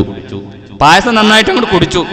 ഒരാഴ്ച കഴിഞ്ഞു വീണ്ടും ഒരു പണി ഓർഡറുമായിട്ട് ഈ മനുഷ്യന്റെ വീട്ടിലേക്ക് വന്നപ്പോ ചോദിച്ചു, അല്ലേ പോസ്റ്റ്മാൻ, എന്റെ മകന്റെ വിവരമൊന്നും കണ്ടില്ല, പായസം കുടിച്ചോ ആണാവോ, ഇഷ്ടപ്പെട്ടോ ആണാവോ എന്ന് ചോദിച്ചു. പോസ്റ്റ്മാൻ പറഞ്ഞു, നിങ്ങൾ വിഷമമൊന്നും കരുതരുത്. എന്തേ? നിങ്ങൾ വിഷമിക്കരുത്. എന്തേ? പായസം അവന് കിട്ടിയില്ലേ? കിട്ടിയില്ല. എന്താ പറ്റിയേ? നിങ്ങളുടെ പായസല്ലേ, അത് നിങ്ങളുടെ മകന് ഞാൻ ഇങ്ങനെ അയക്കായിരുന്നു. അപ്പൊ വിദേശത്തുനിന്ന് ഒരു മകൻ ഉമ്മാക്കൊരു ഒലക്ക ഇങ്ങോട്ട് കൊടുത്തയക്കായിരുന്നു. കേൾക്കണം നിങ്ങൾ, ആ ഒലക്ക ഇങ്ങനെ ഇങ്ങോട്ട് വരിക, നിങ്ങളുടെ പായസം നിങ്ങളുടെ മകന്റെ അടുത്തേക്ക് ഇങ്ങനെ പോവുക. മൺകലല്ലേ, രണ്ടും കൂട്ടി കൂട്ടി പായസം മുഴുവൻ അങ്ങോട്ട് പോയി. കണ്ടാ, ഇത് ആദ്യകാലത്ത് നടക്കുന്നതാണ്.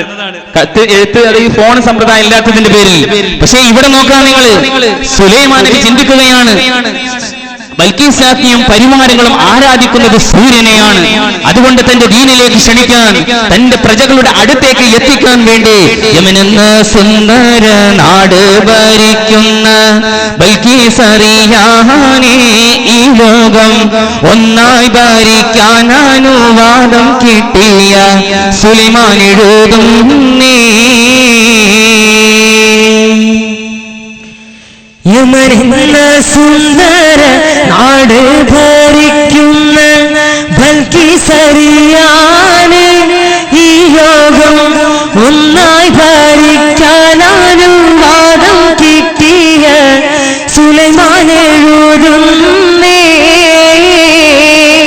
പരമരഹസ്യമായി ശംസീനെ ആരാധിച്ചെന്നും കഴിയുന്നേ.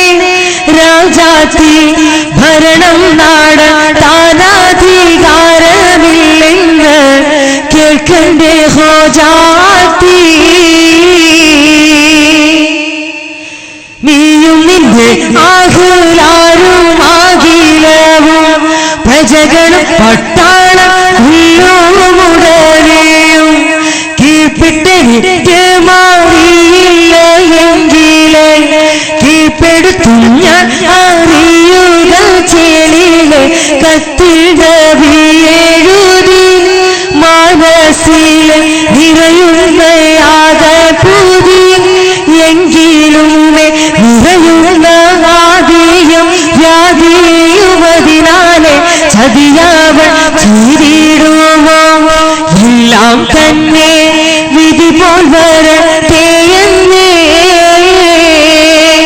യമനെന്ന സുന്ദര നാട് ഭരിക്കുന്ന ബൽക്കീസ് അറിയാനേ ഈ ലോകം ഒന്നായി ഭരിക്കാൻ അനുവാദം കിട്ടിയ സുലൈമാൻ എഴുതുന്നുണ്ടേ.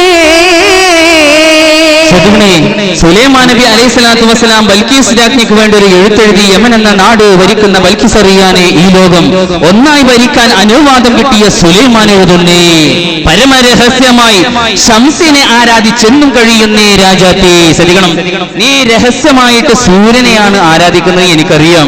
അതുകൊണ്ട് ഭരണം നടത്താൻ അധികാരമില്ലെന്ന് കേൾക്കന്റെ ഹോജാത്തേ. ആ യമൻ എന്ന വിശാലമായ പ്രദേശം ഭരിക്കാൻ നിനക്കൊരു അർഹതയോ ഇല്ല. നീ ദീനിലേക്ക് വന്ന് ഇസ്ലാം മതം സ്വീകരിക്കാത്തോടും കാലം ആ യമൻ എന്ന നാട് ഭരിക്കാൻ നിനക്ക് അർഹതയില്ല. നീയും നിന്റെ അഖിലാനും അഖിലവും പ്രജകളും പട്ടാളും കുല്ലും ഉടയനെയും. ശ്രദ്ധിക്കണേ, നീയും നിന്റെ കൂട്ടുകാരും പട്ടാളക്കാരും പരിവാരങ്ങളും തോഴിമാരും മന്ത്രിമാരെല്ലാം ഈ ഇസ്ലാമിലേക്ക് മതത്തിലേക്ക് വന്നിട്ടില്ലെങ്കിൽ കീഴ്പ്പെടുത്തും ഞാൻ അറിയുക ചെയ്യലില്. അവിടെ വന്നുകൊണ്ട് നിനക്കെതിരെ ഞാൻ യുദ്ധം ചെയ്യും. ശ്രദ്ധിക്കണേ, സുലൈമാൻ നബി പറഞ്ഞു, നീയും നിന്റെ കൂട്ടുകാരും ഈ യമൻ എന്ന നാട്ടിൽ നിന്ന് പോകണം. അള്ളാന്റെ നാടായ ഈ ഭൂമിയിൽ നിന്ന് പോകണം, അല്ലെങ്കിലോ നീ ഈ മതത്തിലേക്ക് വരണം. എന്നിട്ടോ കത്തിൽ നബി എഴുതി മനസ്സിൽ നിറയുന്നു ആകെ പൂതി എങ്കിലുമേ. ശ്രദ്ധിക്കണം, എഴുത്തൊക്കെ എഴുതി എന്നിട്ട് കൂട്ടരോട് ചോദിച്ചു, അല്ല കൂട്ടരെ, വിശാലമായ യമൻ എന്ന നാട് ഭരിക്കുന്ന ബൽക്കീസിന്റെ സിംഹാസനത്തിന് സമീപത്തേക്ക് വെച്ചിട്ട് ഈ എഴുത്ത് ആർക്കാ കൊണ്ടുപോയി കൊടുക്കാൻ ധൈര്യം? എല്ലാരോടും ചോദിച്ചു, പരുന്തിനോട് ചോദിച്ചു, ജിന്നുകളോട് ചോദിച്ചു, പിശാചുകളോട് ചോദിച്ചു, മനുഷ്യന്മാരോട് ചോദിച്ചു, എല്ലാരോടും ചോദിച്ചു, ആർക്കാണ് ആ വിശാലമായ യമൻ എന്ന നാട്ടിൽ ചെന്നുകൊണ്ട് ബൽക്കീസിന്റെ കൈവശം ഈ എഴുത്ത് കൊടുക്കാൻ ധൈര്യം? അവിടെ ഒരുപാട് ആയുധങ്ങളുണ്ട്, പട്ടാളക്കാരുണ്ട്, അറിയാലോ. അവിടെ ചെന്നുകൊണ്ട് ധൈര്യസമേതം ബൽക്കീസിന്റെ കയ്യിൽ ഈ എഴുത്ത് കൊടുക്കാൻ ആർക്കാ ധൈര്യം എന്ന് വെച്ചപ്പോ ഒരൊറ്റ കുട്ടി എഴുന്നേറ്റില്ല. നോക്കാണെങ്കിൽ ഒരൊറ്റ കുട്ടി എഴുന്നേറ്റില്ല. ആർക്കും ധൈര്യമല്ല, ഒക്കെ പേടിയാണ്. പക്ഷെ ധൈര്യസമേതം ഞാൻ കൊണ്ടുപോയി കൊടുക്കാൻ നബി എന്ന് പറഞ്ഞ ഒരേ ഒരാളുള്ളൂ. ആരാണത്? ഹുദ്. കണ്ട, കുട്ടികൾ കഥ ശ്രദ്ധിക്കുന്നുണ്ട്. നിങ്ങൾ പള്ളിക്കാട്ടിക്ക് സലാം പറഞ്ഞ പോലെ ഒരു പ്രതികരണവും അല്ല നിങ്ങളെ വക. ആരാണ്? ആർക്കാ ധൈര്യമുള്ളത്? ഹുദുഹുദാകുമ്പോഴോ ബൽക്കീസിന്റെ കൊട്ടാരം കണ്ടിട്ടില്ലേ? എന്തൊക്കെ ഒരു ഉണർവില്ലാതെ എന്നൊരു 3 സ്വലാത്ത് ചൊല്ലി. സല്ലല്ലാഹു അലാ മുഹമ്മദ്.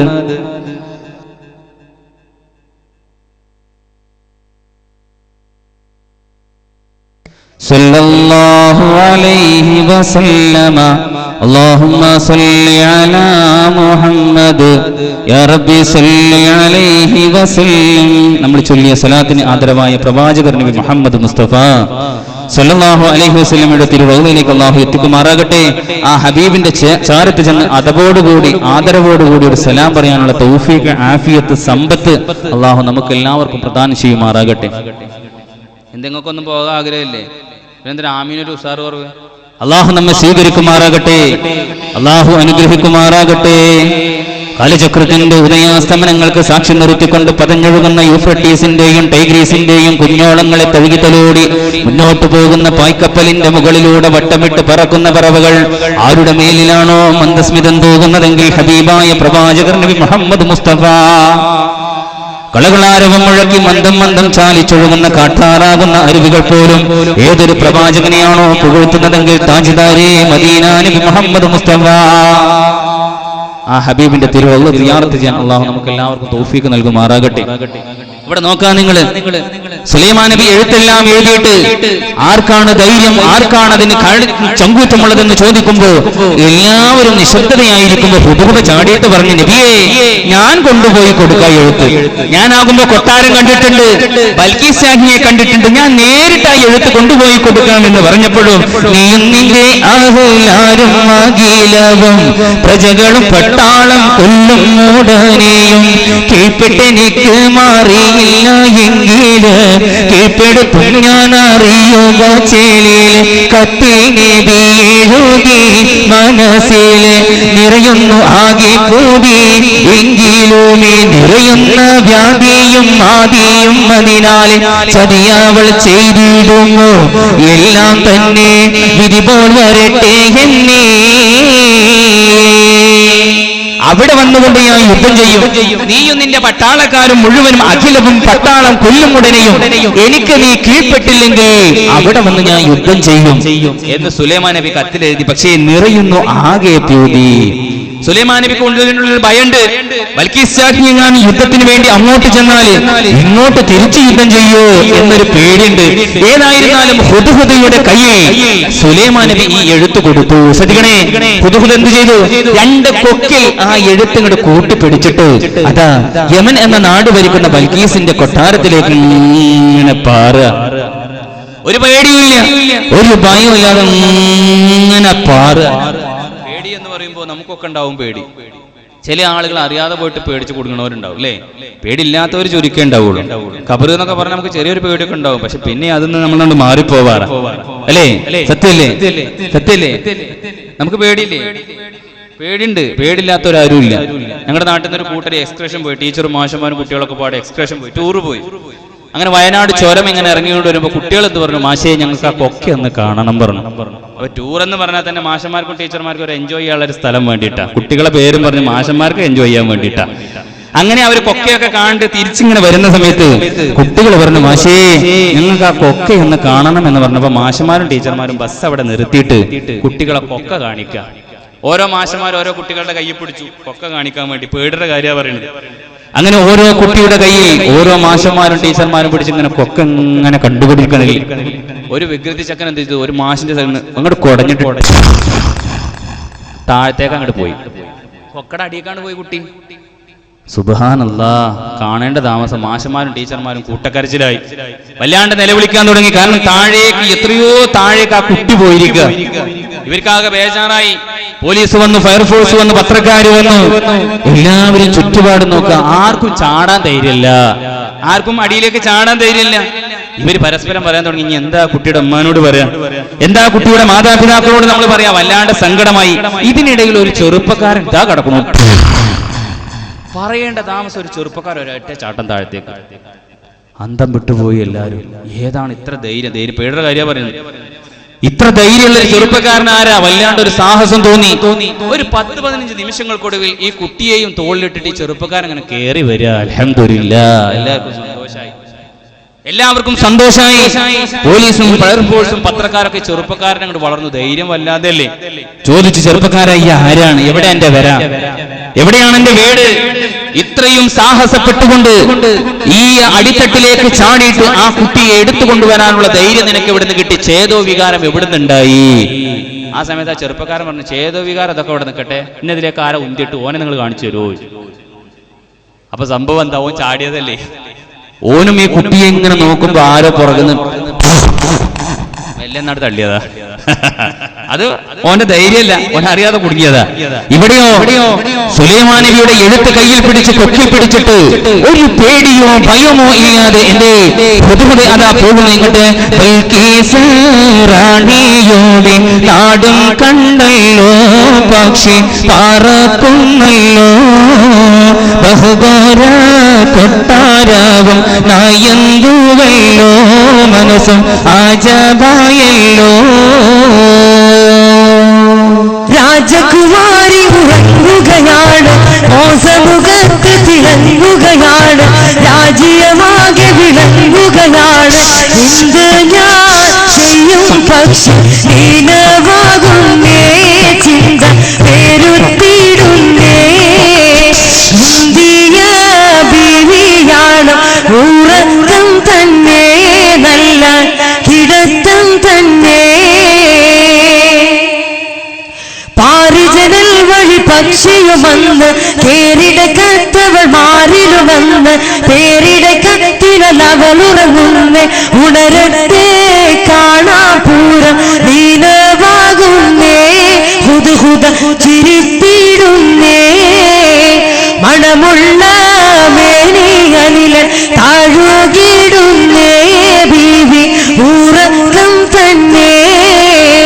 ബൽക്കീസ് റാണിയുടെ നാടും കണ്ടല്ലോ, പക്ഷി പറക്കുന്നല്ലോ, ബഹുഘോര കൊട്ടാരവും നായന്തുവല്ലോ, മനവും അജപാണല്ലോ. സുലൈമാൻ നബിയുടെ കയ്യിൽ നിന്ന് ആ എഴുത്തും വാങ്ങിയിട്ട് ബൽക്കീസ് രാജ്ഞിയുടെ കൊട്ടാരത്തിലേക്ക് അതാ ഹുദ്ഹുദ് ഇങ്ങനെ പാറുക. ബൽക്കീസ് റാണിയുടെ നാടും കണ്ടല്ലോ, പക്ഷി പറക്കുന്നല്ലോ. വിശാലമായ പ്രവിശാലമായ യമൻ എന്ന സുന്ദര നാട് ആരിലാണ്? നമ്മുടെ ഹുദ്ഹുദ് കണ്ടു പരിചയമുണ്ടല്ലോ അവിടേക്ക് വന്നിട്ട്. എന്നിട്ട് ബഹുഘോര കൊട്ടാരവും നയന്തുവല്ലോ, മനസ്സും അജബായല്ലോ. ഇനിയോ ഈ എഴുത്ത് ബൽക്കീസിന്റെ കൈ കൊടുക്കണ്ടേ? അന്ന് വന്നിട്ട് ഒരു മരക്കൊമ്പിലിരുന്നു എന്നല്ലാതെ കൊട്ടാരത്തിന്റെ അകമോ കൊട്ടാരത്തിന്റെ അവസ്ഥയോ ഹുദ്ഹുദ് കണ്ടിട്ടില്ല. അവരെങ്ങാനും എന്നെ കണ്ട അമ്പയ്യോ അല്ലെങ്കിൽ വാളുകൊണ്ട് എന്നെ വെട്ടുമോ എന്നുള്ളൊരു പേടി ആർക്കുണ്ട്? ഹുദ്ഹുദുണ്ട്. അങ്ങനെ ഇരിക്കെ അരികത്തെ മരത്തിലും നീരമ്പുവല്ലോ, നിലവും പെരുത്തുവല്ലോ, ഇരിക്കുന്ന എഴുത്തിനെ കുറിച്ചായല്ലോ, ചിന്ത നിറഞ്ഞുവല്ലോ. വല്ലാണ്ട് ഒരു പേടി അവിടുന്ന് തോന്നി. ശ്രദ്ധിക്കണം, ആ കൊട്ടാരത്തിന്റെ അവസ്ഥയും പട്ടാളക്കാര് മൊത്തത്തിൽ കണ്ടപ്പോ ഹുദ്ഹുദൊക്കെ അവിടേക്ക് അടുക്കാൻ ഒരു പേടി. പക്ഷെ അന്ന് ആ വളർത്തു പക്ഷിയുടെ കൂടെ ഹുദ്ഹുദ് ഇരുന്ന ആ മരക്കൊമ്പിൽ പോയിട്ട് ഹുദ്ഹുദ് മെല്ലെ ഇരുന്നു. അവിടെ മെല്ലെ ഇരുന്നു. ഇനി എങ്ങനെയാണ് രാജകുമാരിയുടെ കയ്യിൽ എഴുത്തു കൊടുക്കുക?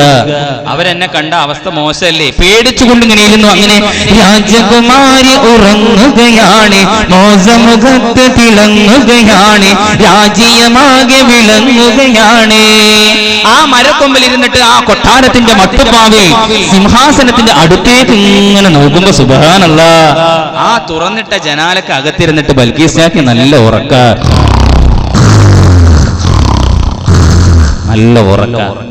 അപ്പൊ ഹുദ്ഹുദ് ചിന്തിച്ചു, ഇത് നല്ലൊരു അവസര. ഉറങ്ങുമ്പോ പേടിക്കാനൊന്നുമില്ല, നല്ലൊരു അവസര. എന്ത് ഞാൻ ചെയ്യും, പക്ഷെ നിലവാകുന്നേ ചിന്ത പെരുകിടണ്ടേ. ഇനി എന്താ ചെയ്യാ എന്ന് ചിന്തിച്ചിട്ട് പാരിജനെ വഴി പക്ഷിയുമെന്ന്, കേറിടെ കത്തവൾ മാറിലുമെന്ന്, പെരിയ കത്തിനാൽ അവൾ ഉറങ്ങുന്നേ. ബൽക്കീസ് രാജ്ഞി നല്ല സുന്ദരമായി ഉറങ്ങാണ്. അപ്പൊ ഹുദ്ഹുദ് ചിന്തിച്ചു, നല്ല ഒരു സന്ദർഭമാ. പാരിജനൽ വഴി പക്ഷിയുമെന്ന്. ബൽക്കീസ് രാജ്ഞിയുടെ തുറന്നിട്ട ജനാലക്ക് അകത്തിലൂടെ ഹുദ്ഹുദ് മെല്ലെ അങ്ങോട്ട് പാറി തന്റെ കൊക്കിൽ നിന്ന് ആ എഴുത്ത് ബൽക്കീസ് രാജ്ഞിയുടെ മാറത്തങ്ങോട്ട് ഇട്ടു. മലർന്നിങ്ങനെ കിടക്കുമ്പോ മാറത്ത എഴുത്തങ്ങോട്ട് കൊണ്ടുപോയിട്ടു. ഇനി ഉണരട്ടെ, കാണാൻ പൂരം നിലവാകുന്നേ. ഇനി ബൽക്കീസ് രാജ്ഞി ഉണരട്ടെ, അടുത്ത പൂരം കാണാൻ കാണാൻ വീണ്ടും ആ മരക്കൊമ്പിൽ വന്നിരുന്നു. ആണുങ്ങൾ ഉറങ്ങിക്കഴിഞ്ഞാലും ചിലപ്പോൾ പെട്ടെന്നൊക്കെ വിളിച്ചാൽ പെട്ടെന്ന് ചാടി എഴുന്നേൽക്കും. പക്ഷെ പെണ്ണുങ്ങൾ ചിലപ്പോൾ ഉറങ്ങിക്കഴിഞ്ഞാൽ അങ്ങനെ ഉറങ്ങും. ഞാൻ എഴുത്തല്ല, ഇനി വലിയൊരു കല്ല് കൊണ്ടുവന്നിട്ടാലും ചിലപ്പോൾ വൽക്കീസാക്കി അറിയൂല. അതാണ് ഉറക്കം, നല്ല ഉറക്ക. നല്ല തണുപ്പ് സമയത്തൊക്കെ നമ്മളും അറിയാതെ ഉറങ്ങിപ്പോവും. പക്ഷെ ഉറങ്ങുമ്പോ അതൊരു ഈ നമുക്ക് അറിയുന്ന രൂപത്തിൽ, അതായത് നമ്മളെ ബോധം നന്നായിട്ട് പോവാത്ത രൂപത്തിൽ ഉറങ്ങണം. അല്ലെങ്കിൽ വലിയ വലിയ അബദ്ധത്തിൽ പോയി ചാടും. പൊതുവെ വയലിന്റെ സദസ്സിൽ അല്ലെങ്കിൽ കഥാപ്രസംഗ വേദിയിലൊക്കെ വന്നു കഴിഞ്ഞാൽ പെണ്ണുങ്ങൾക്കൊക്കെ ഒരു സ്വഭാവമുണ്ട്. പായും തലക്കണയൊക്കെ എടുത്തിട്ട്, ആദ്യകാലത്ത് ഒരു പായും തലയണയൊക്കെ എടുത്തിട്ടാ വരിക. എന്തിനു വേണ്ടിയിട്ടാ ചോദിക്കും, പാത്തും താത്താ എങ്ങട്ടാ പായും തലക്കണിക്കായിട്ട്? ഒന്നുമില്ല, കുട്ടിക്ക് ഉറങ്ങാൻ വേണ്ടിയിട്ടാ. കണ്ട എന്റെ ചെറിയ കുട്ടിയുണ്ടോ, കുട്ടിക്ക് ഉറങ്ങാൻ വേണ്ടിയിട്ടാ, താരാട്ട് പാട്ടി ഉറക്കാനാണ്. പക്ഷെ സത്യത്തിൽ എന്താ, പാത്തും താത്താക്ക് ഉറങ്ങാൻ വേണ്ടിയിട്ടാണ്. അങ്ങനെ ഞങ്ങളുടെ നാട്ടില് ഒരു ഉമ്മാക്ക് വലിയൊരു അബദ്ധം പറ്റി. എന്തേ, കുട്ടിയെ ഒരു തോളില് പായും തലക്കണിയൊക്കെ ആയിട്ട് വയലിന് പോവുക. വയലിന് പോയി ചെറിയൊരു കുട്ടിയുണ്ട്, ഏകദേശം ഒരു 10-18 വയസ്സുള്ള മൂത്തൊരു പെൺകുട്ടിയുണ്ട്. ഇവര് 3 പേരും പാടെ വയലിന് പോയി. പിന്നെ കാക്കാര് പിന്നെ വയലിന് പൊതുവെ പോവാറില്ല, ഭർത്താക്കന്മാര്. കാരണം ഓല് എന്നോ സ്വർഗത്തേക്കുള്ള പാസ്പോർട്ടും കൊണ്ടിരിക്കുകയല്ലേ അല്ലേ? സത്യല്ലേ? വലിയ വയലിന്റെയും കഥാപ്രസംഗത്തിന്റെ വേദിയിൽ ഇപ്പൊ പെണ്ണുങ്ങൾ ഒരുപാടുണ്ട് ഇവിടെ. ഇവർക്കൊക്കെ ഭർത്താക്കന്മാരും മക്കളൊക്കെ ഉണ്ടാവൂലേ, അവരൊന്നും ഇവിടെ കാണാനില്ല. അപ്പൊ സത്യം തന്നെയല്ലേ, ഇവിടെ കുറെ കുട്ടികളുണ്ട്, നമ്മുടെ കോളേജിൽ പഠിക്കുന്ന കുട്ടികളുണ്ട്, കുറെ സദസ്സ് ഉണ്ടെന്ന് തോന്നുന്നു. അതൊക്കെ വിദേശത്ത എല്ലാരും വിദേശത്താ? അതെ, അതൊന്നുമല്ല. അതൊക്കെ നിങ്ങൾ എന്നെ മൂടാൻ വേണ്ടി പറയാം. എനിക്കറിയാം ഇവിടെ എത്ര വീടുണ്ട്, എത്ര ആളുണ്ട്, എത്ര ആള് വരാൻ താല്പര്യമുണ്ട് നമുക്കറിയാം. അത് പൊതുവെ അങ്ങനെ തന്നെയാണ്. പക്ഷെ ഇന്നലത്തെ മിനിഞ്ഞാന്നത്തെ വേദിയിൽ ചാപ്പനങ്ങാടി ബാപ്പു ഉസ്താദിന്റെ ആ അന്ത്യവിശ്രമങ്ങളുള്ള നാട്ടിൽ പരിപാടിക്ക് പോയി, കോട്ടക്കലിനടുത്ത്. സുബ്ഹാനല്ലാഹ്, അവിടുത്തെ ജനങ്ങളെ, അവിടുത്തെ കമ്മിറ്റിക്കാരെ പരിധിയിൽ കൂടിപ്പോയി അവർക്ക് ഇരിക്കാൻ സൗകര്യമില്ലാത്ത വിധത്തിൽ ചാപ്പനങ്ങാടിയിൽ കൊട്ടാരം വിട്ടിറങ്ങിയ സുൽത്താൻ എന്ന വിഷയത്തെ ആസ്പദമാക്കി മിനിഞ്ഞാന്ന് ഞാൻ കഥ അവതരിപ്പിക്കുമ്പോൾ അവിടുത്തെ SKSF എന്നുള്ള ചെറുപ്പക്കാർ 10-40ഓളം യുവാക്കള് അതിനുവേണ്ടി ഓടിച്ചാടി നടന്നു. അല്ലാഹു അവർക്കൊക്കെ അർഹിക്കുന്ന പ്രതിഫലം കൊടുക്കുമാറാകട്ടെ. ആ പരിപാടി നിയന്ത്രിക്കാൻ വേണ്ടി വലിയൊരു പാരാവാരം പോലെ ജനങ്ങളെ അവർ കൺട്രോൾ ചെയ്ത് തലക്കുമ്പോൾ വലിയൊരു സംഭവം തന്നെയാണ്. ഇവിടെ നാളെ ഉണ്ടാവും, പക്ഷേ ഇൻഷാ അല്ലാഹ് അവർക്ക് എന്തെങ്കിലും പ്രയാസം കൊണ്ടായിരിക്കും വരാത്തത്. പക്ഷേ ഞാൻ പറഞ്ഞു വന്നത്, ഉറങ്ങുമ്പോൾ നമ്മൾ ശ്രദ്ധിച്ചിട്ട് ഉറങ്ങണം. ഈ ഉമ്മ ഒരു തോളിൽ കുട്ടിയും ഒരു തോളിൽ തലയണിയും പായുമായിട്ട് വയലിന് പോവുക. വയല് തുടങ്ങി, എല്ലാവരും പായ. അപ്പൊ ഉമ്മ മെല്ലെ പായി നിർത്തി, ഇങ്ങോട്ട് ഇങ്ങനെ ദുആ ചെയ്യാൻ വന്നു. അങ്ങനെ മോലൊരു വിഷയത്തിലേക്ക് ഇങ്ങനെ കിടക്കുമ്പോ ഉമ്മ പറഞ്ഞു, മോളെ കുട്ടിനെ നോക്കിട്ടോ, ഞാൻ നമ്മുടെ തന്നെ ഉണ്ട് പറഞ്ഞിട്ട് മൂത്ത മകളെ ചെറിയ കുട്ടിനെ ഏൽപ്പിച്ചിട്ട് മൂപ്പത്തേര് നന്നായിട്ടാണ്ട് ഉറങ്ങി. വയലിന്റെ സദസ്സിൽ നന്നായിട്ട് അങ്ങോട്ട് ഉറങ്ങിട്ടോ. അവസാനം ആദ്യം നമ്മുടെ കമ്മിറ്റിക്കാർ ബെഞ്ചും ഡെസ്കൊക്കെ നല്ല മേക്കിൽ മെല്ലെ കൊണ്ടുവന്നിടുക. പിന്നെ പരിപാടിയൊക്കെ കഴിഞ്ഞാൽ ഉറക്കപ്പിരാന്തിൽ ഈറ വന്നിട്ട് എന്ത് ചെയ്യും, ബെഞ്ചും ഡെസ്കും പിന്നെ കൊണ്ടുപോയി ഇടലാണ്. അങ്ങനെ ഉണ്ട്. അപ്പൊ പാത്തും താത്ത സുഖമായിട്ട് അങ്ങനെ ഉറങ്ങുക. മോലിയൊരു സലാത്ത് ചൊല്ലി ആഖിർ ദഅ്വാനയൊക്കെ പറഞ്ഞിട്ട് എല്ലാവരും പിരിഞ്ഞു പോയി. 37 ഒരു ഉണരവും ഇല്ല. നല്ല ഉറക്കം. ഞാൻ പറഞ്ഞത് പെണ്ണുങ്ങളെ ഉറക്കത്തിന്റെ കാര്യം. നന്നായിട്ട് ഉറങ്ങുമ്പോ ഈ മൂത്ത മകള് കുറെ തട്ടി വിളിച്ചു, ഉമ്മ വയല് കഴിഞ്ഞു പോവുക, ഉമ്മ എന്തുമ്മ. ഇമ്മ ഒരേ ഉറക്കാണ്.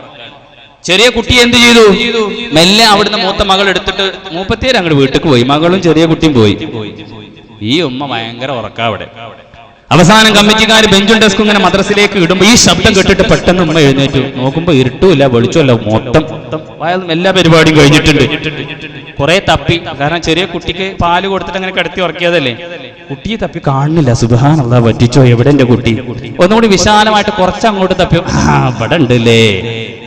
കുട്ടി അങ്ങോട്ട് വാരി കോരി എടുത്തു. സത്യത്തിൽ എന്തേണ്ടായി, കുട്ടിയും കൊണ്ട് മൂത്ത മകള് പോയിട്ടുണ്ട്. ഈ കുട്ടിയെ എടുത്ത് തോളത്ത് വെച്ചു. ഇരുട്ടല്ലേ, അറിയണില്ല. അങ്ങനെ നടക്കുക. മൂത്ത മകള് ചെറിയ കുട്ടിയുമായി വീട്ടിൽ ചെന്നു. വാപ്പ ചോദിച്ചു, എവിടെ മോളെ ഇമ്മ നല്ല ഉറക്കത്തിലാ, വിളിച്ചിട്ട് പോന്നിട്ടില്ല, അവിടെ കിടക്കണം. ആ പോത്ത് വയലിന് വേണ്ടിയിട്ടാ പോണോളെ ഞാൻ കാണിച്ചു കൊടുക്കാം. ഒരു ചൂട്ടും കത്തിച്ചിട്ട് ഭർത്താവ് ഭാര്യയെ തെരഞ്ഞ് അങ്ങോട്ട് പോവുക. മൂത്ത കുട്ടിയും ചെറിയ കുട്ടിയും വീട്ടിലെത്തിയിട്ടുണ്ട്. ഭർത്താവ് ഭാര്യയെ തെരഞ്ഞിട്ട് അങ്ങനെ ചൂട്ടും കത്തിച്ചു അങ്ങനെ പോവുക. അപ്പോണ്ട് കുറെ വിദൂരത്തുനിന്ന് നമ്മുടെ വെമ്പർന്നോട് കുട്ടിയെ ഒക്കത്തിട്ടിട്ട് ഇങ്ങോട്ടും വരുന്നു. ഇനി മേലാലിജ് വയലിന് പോകുന്നത് ഇതിനു വേണ്ടിയിട്ടാ, ഉറങ്ങാൻ വേണ്ടിയിട്ടാ വയലിന് പോണത്. ഏതാടി എന്റെ തോളിലൊരു കുട്ടി? ഏതാ കുട്ടി? നമ്മുടെ കുട്ടി. അപ്പൊ നമുക്ക് എത്ര കുട്ടികളാ? നമുക്ക് 2 കുട്ടി. നമ്മുടെ 2 കുട്ടികളും വീട്ടിൽ വന്നിട്ടുണ്ടല്ലോ. ഒന്ന് പോയി കാണി മനസ്സിലാക്കി, നമ്മുടെ കുട്ടിയാ. ഞാൻ ഇപ്പൊ പാല് തപ്പ കൊടുത്തിട്ട് ഇങ്ങനെ കൊണ്ടുവരല്ലേ, എന്നാ കുട്ടിനെ ഞാനൊന്ന് കാണട്ടെ എന്ന് പറഞ്ഞിട്ട് ചൂട്ട് ഇങ്ങനെ അടിച്ചു നോക്കുമ്പോ സുബ്ഹാനല്ലാഹ്, എന്തേ സംഭവം? ഒരു 5-6 മനുഷ്യനുണ്ട്. 40 വയസ്സായ ഒരു മമ്മദ് കാക്കാർ ഒരു സാധനമുണ്ട്. ചെറിയൊരു മനുഷ്യനാ, കണ്ടാല് ചെറിയ കുട്ടിയാ തോന്നും, പക്ഷെ 42 വയസ്സായിക്കണ്. മൂപ്പരും തോൾ കെട്ടിട്ടാണ് നമ്മളെ അമ്മ ഇങ്ങനെ പോരുന്നത്. കണ്ടാ, ഉറക്കത്തിന്റെ ഇടയിൽ കുട്ടി അതാന്നറിയില്ല, പാലും കൊടുത്ത് അങ്ങനെ പോന്നിക്ക. 5-6-42 മനുഷ്യനുള്ള കാക്കാക്ക് നോക്കാണിങ്ങൾ. കണ്ടാ, അതാണ് സ്ത്രീകൾ ഉറക്കത്തിൽ അങ്ങനെ ഉണ്ട്. നിങ്ങൾ നോക്കിക്കൊള്ളിട്ടില്ല, വല്ല 5000 മനുഷ്യന്മാരുണ്ടോ നോക്കിക്കോളെ. അപ്പൊ നമ്മൾ ശ്രദ്ധിക്കണം, ഉറങ്ങുമ്പോ നമ്മൾ മറന്ന് ഉറങ്ങാൻ പാടില്ല. ഉറക്കം എന്ന് പറഞ്ഞാൽ ചെറിയൊരു മരണമാണ് അല്ലേ. അള്ളാഹു നമ്മുടെ മരണമൊക്കെ നന്നാക്കി തരുമാറാകട്ടെ. മരിക്കുന്ന സമയത്ത് റാഹത്തോടുകൂടി എല്ലാ ഹക്കടപാടുകളും ഭാര്യ സന്താനങ്ങളോട് പറഞ്ഞ് ഈമാനോടുകൂടി മരിക്കാനുള്ള തൗഫീഖ് അള്ളാഹു നമുക്ക് പ്രദാനം ചെയ്യുമാറാകട്ടെ. അള്ളാഹു നമ്മെ സ്വീകരിക്കുമാറാകട്ടെ. ഇവിടെ നോക്കാൻ നിങ്ങൾ ഉണരട്ടെ, കാണാൻ പൂരം നിലവാകുന്നേ പക്ഷെ ചിരിച്ചിടുന്നേ, അഴകുള്ള മേനി അഖിലൻ തഴുകിയിടുന്നേ. നോക്കാൻ നിങ്ങൾ നല്ല സുന്ദരമായ കാറ്റ് ഈ ഹുദുഹുദയെ അറിയാതെ ഉറക്കത്തിലേക്ക് മെല്ലെ ഒന്ന് വഴുതി വീണി ആ കൊമ്പിൽ ഇങ്ങനെ ഹുദുഹുദയും ഉറങ്ങാൻ തുടങ്ങി. അതിനിടയിൽ പെട്ടെന്ന് നിങ്ങൾക്ക് പരിജനൽ വഴി പക്ഷിയുമെന്ന് കേരടി കട്ടവൾ മാറിയുമെന്ന് പേരടി കത്തിനാൽ അവൾ ഉറങ്ങുന്നേ. ഈ കത്തും മാറത്ത് വെച്ചുകൊണ്ട് നമ്മുടെ ബൽക്കീസാക്കി സുഖമായി അങ്ങനെ ഉറങ്ങി.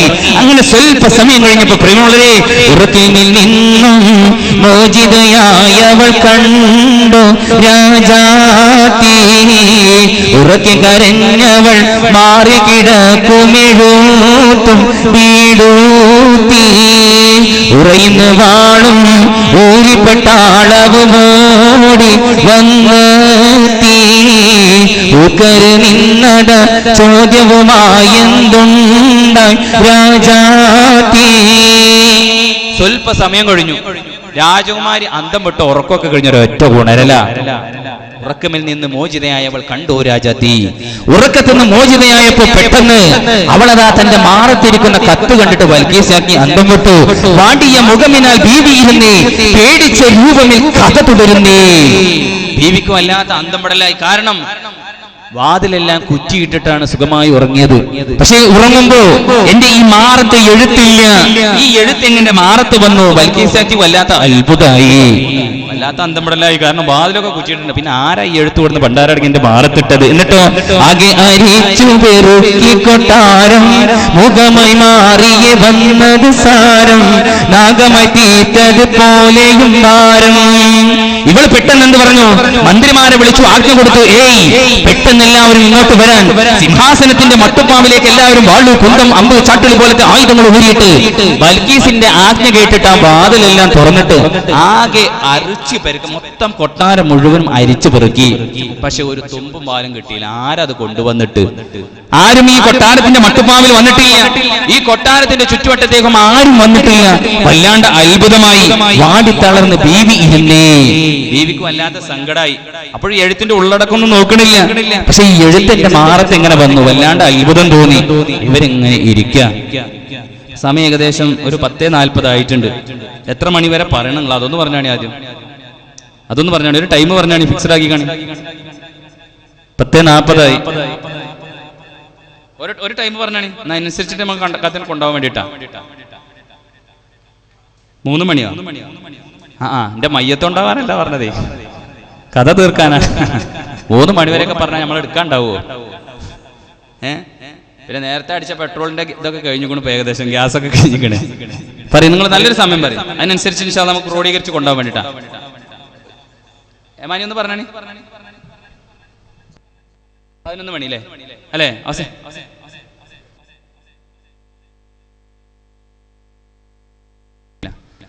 ഏതായാലും ഒരു 11 മണിയോടുകൂടി നമുക്ക് അവസാനിപ്പിക്കാം. ഒരു 20 മിനിറ്റ് കൂടി ഇല്ലേ?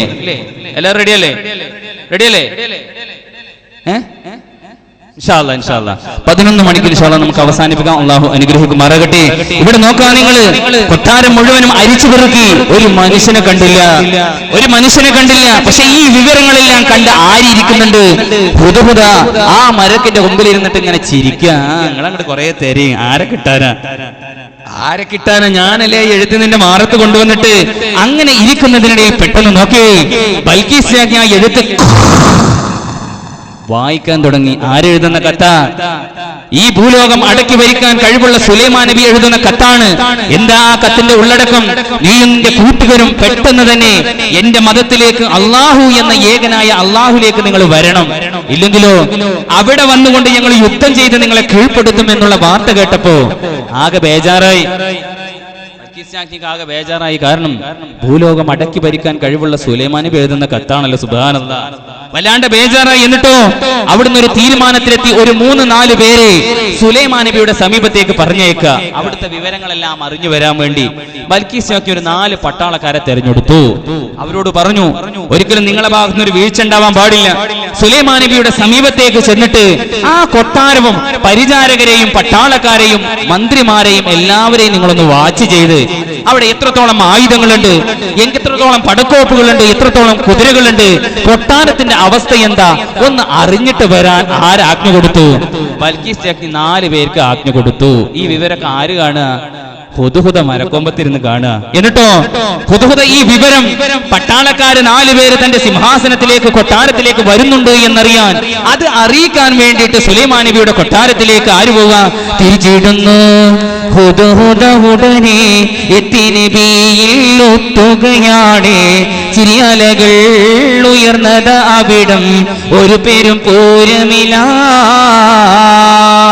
പടുത്തിടത്തെ വരും സ്വർണം എടുത്തിടത്തില്ലെത്തും അത് വേണം ഒരുക്കിടുവേ. ഉടനെ എല്ലാരും തിരുനബി അരുളുകയാ.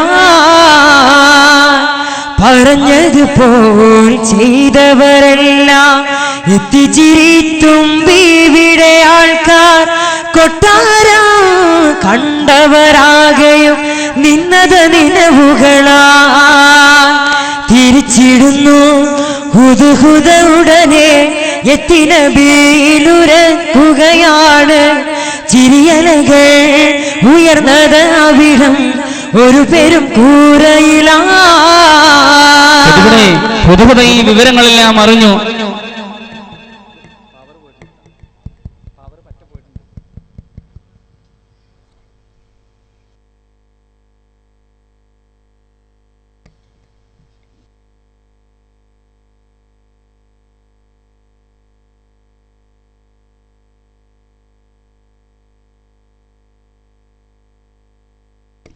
ഈ വിവരമെല്ലാം ഹുദ്ഹുദ സുലൈമാൻ നബിയെ പോയി അറിയിച്ചു.